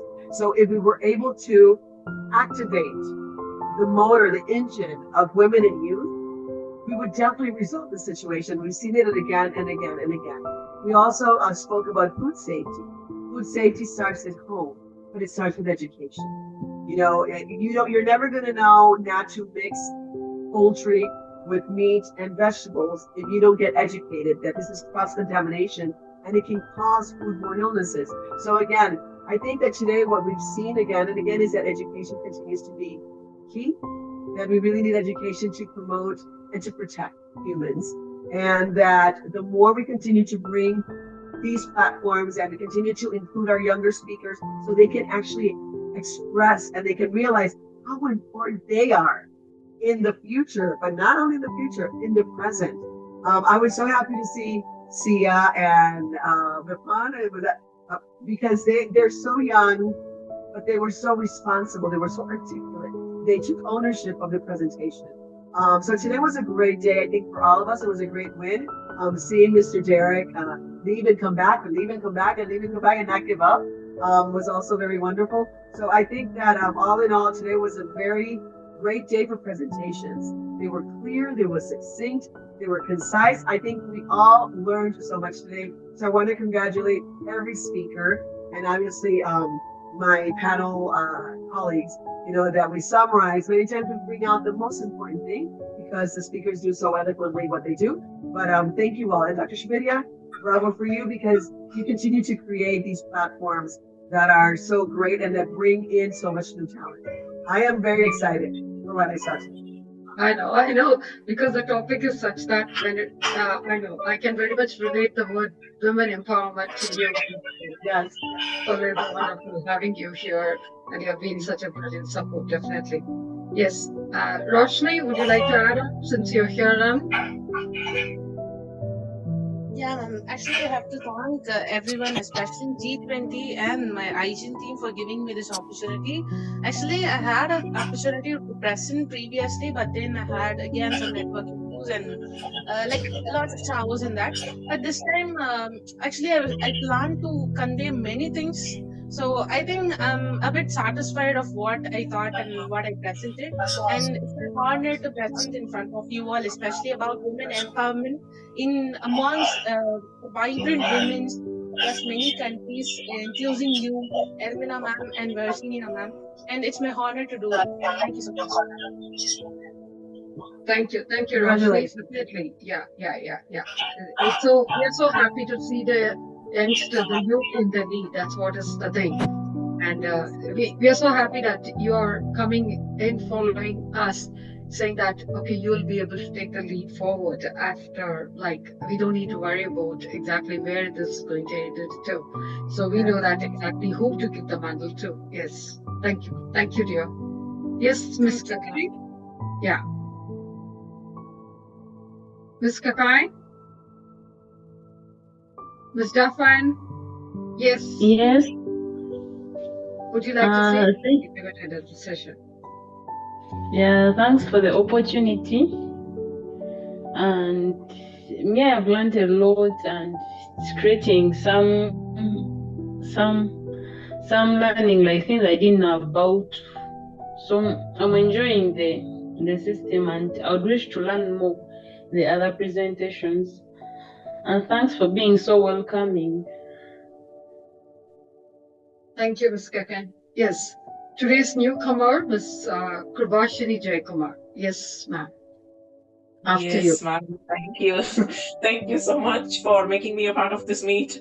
Honestly telling you, it's been so long that I've come across this sort of topic. I could say in my schoolings and in my college days, I used to do some presentation like this. Today, it was like health is wealth, agriculture and food security. So I do remember once I did, and I'm really glad that now youngsters and even the school kids are able to speak a lot and they're aware of all these points. So I wish instead of just doing the presentation, they wanted to do in action and they should stand for their society and the nation. This is what I felt when I was doing this. So anyways, I feel happy. I'm excited to take part in your further sessions. Thank you. Thank you. Thank you so much. Yes. So today is definitely a wonderful day. And as Dr. Virginia was mentioning, there were too many takeaways. Starting from Shivatmika, Sri Sai Shushti. They were the students as such, and Wemba Velu. And, they were good as such. And we are so happy, whether it is Ritik Vignesh, Shamrita, not to miss anybody, even Mr. Razak, who was not able to present it. He was on and off coming and going, and he didn't give up as such. He said he just made it possible. Whatever odds were there, at least from his side. And Roshni, though we missed Mr. David and Patience and Dr. Herbert as such. But still, it was definitely a wonderful session. And going back again with the great words from Roshni, I'm so impressed with these. Definitely, let women rise high, break the chain that confines in the fields of green gold, their talents entwine. From the field to the table, their passion ignites, empower women, and the food security takes its flight. From the land to truly flourish and grow, the strength of its women, the seeds that they can sow, and the seeds that we have sown today. That's really brilliant. I know that. Thank you. So, before we meet again for the next session, definitely it's adieu from all of us here. And our key takeaways, definitely, as Dr. Virginia has already mentioned, it's about working in collaboration towards that One Health Quadripartite goals to further strengthen coordination and collaboration among the organizations of WHO and the first physical quadripartite organization, and following with the other organizations regionally within the local community and also at the national level and international level, having as a resource mobilization, advocacy and outreach activities, knowledge sharing and creating awareness, creating a political advocacy with the acknowledgement of these priorities will guide us with a vision of taking it forward to strengthen the coordination and to remain our presence, having a very clear, cognizant and prominent presence in the society and the community to take it forward. So definitely our One Health Quadripartite results and the efforts and the objective have met today with the Youth Cabinet. So until we meet again, I think we should really wait to have the next topic, and it's on the finance basically. In all my sessions relating to the agriculture, mostly I have shared that particular thing, or otherwise it's available in the YouTube. That is a wheat farm in Sharjah. A wheat farm in Sharjah. That is, we all know that UAE is a desert. But here, usually we used to have only trading, buying from different countries, just having it in the supermarket and selling. Now, recently, the past 2 years, we have started the cultivation in this desert, in this sand. And it has grown leaps and bounds as such. Now we are able to export to other countries. So anything is just a start. Once we started, we are already there. That's the thing. Where to start? So with our youth collaboration, definitely we'll be able to take it forward. Before we end up the session, my request is that we welcome more speakers to take part in it, the youngsters to come and take the lead as such. For the 2 big awards that we're talking about. The one speaker from the boy male and one female from the one speaker from the female. So these are the ones who are going to be really taking the badge, taking it forward from the where it has to, and also the volunteer, the coordinators, one from male and one from female. As we're talking about gender equality, there's no, in the sense like we are open and we welcome more and more speakers from all the universities and colleges. and also from other education institutions from any part of the world. We are willing to collaborate, we are willing to work with you, and we want you to come and present your projects over here with us. Thank you. Thank you so much. Thank you so much, Srividhya madam. So a big thanks to all our community partners who have been extending immense support, right from bringing speakers and also coordination for creating the Zoom links and also preparing certificates, bringing panel of experts who are really going into the presentation, working with the speakers and just vetting it out before they are being presented over here on this global platform. It's all with them. It's all because of them that we are able to really conduct it so successfully. Big thanks to IGEN, big thanks to GSFN, big thanks to IIU, big thanks to UCLAN and also R&D Creativity University as such. And we would once again, we welcome this forum for the youth to come and take it forward.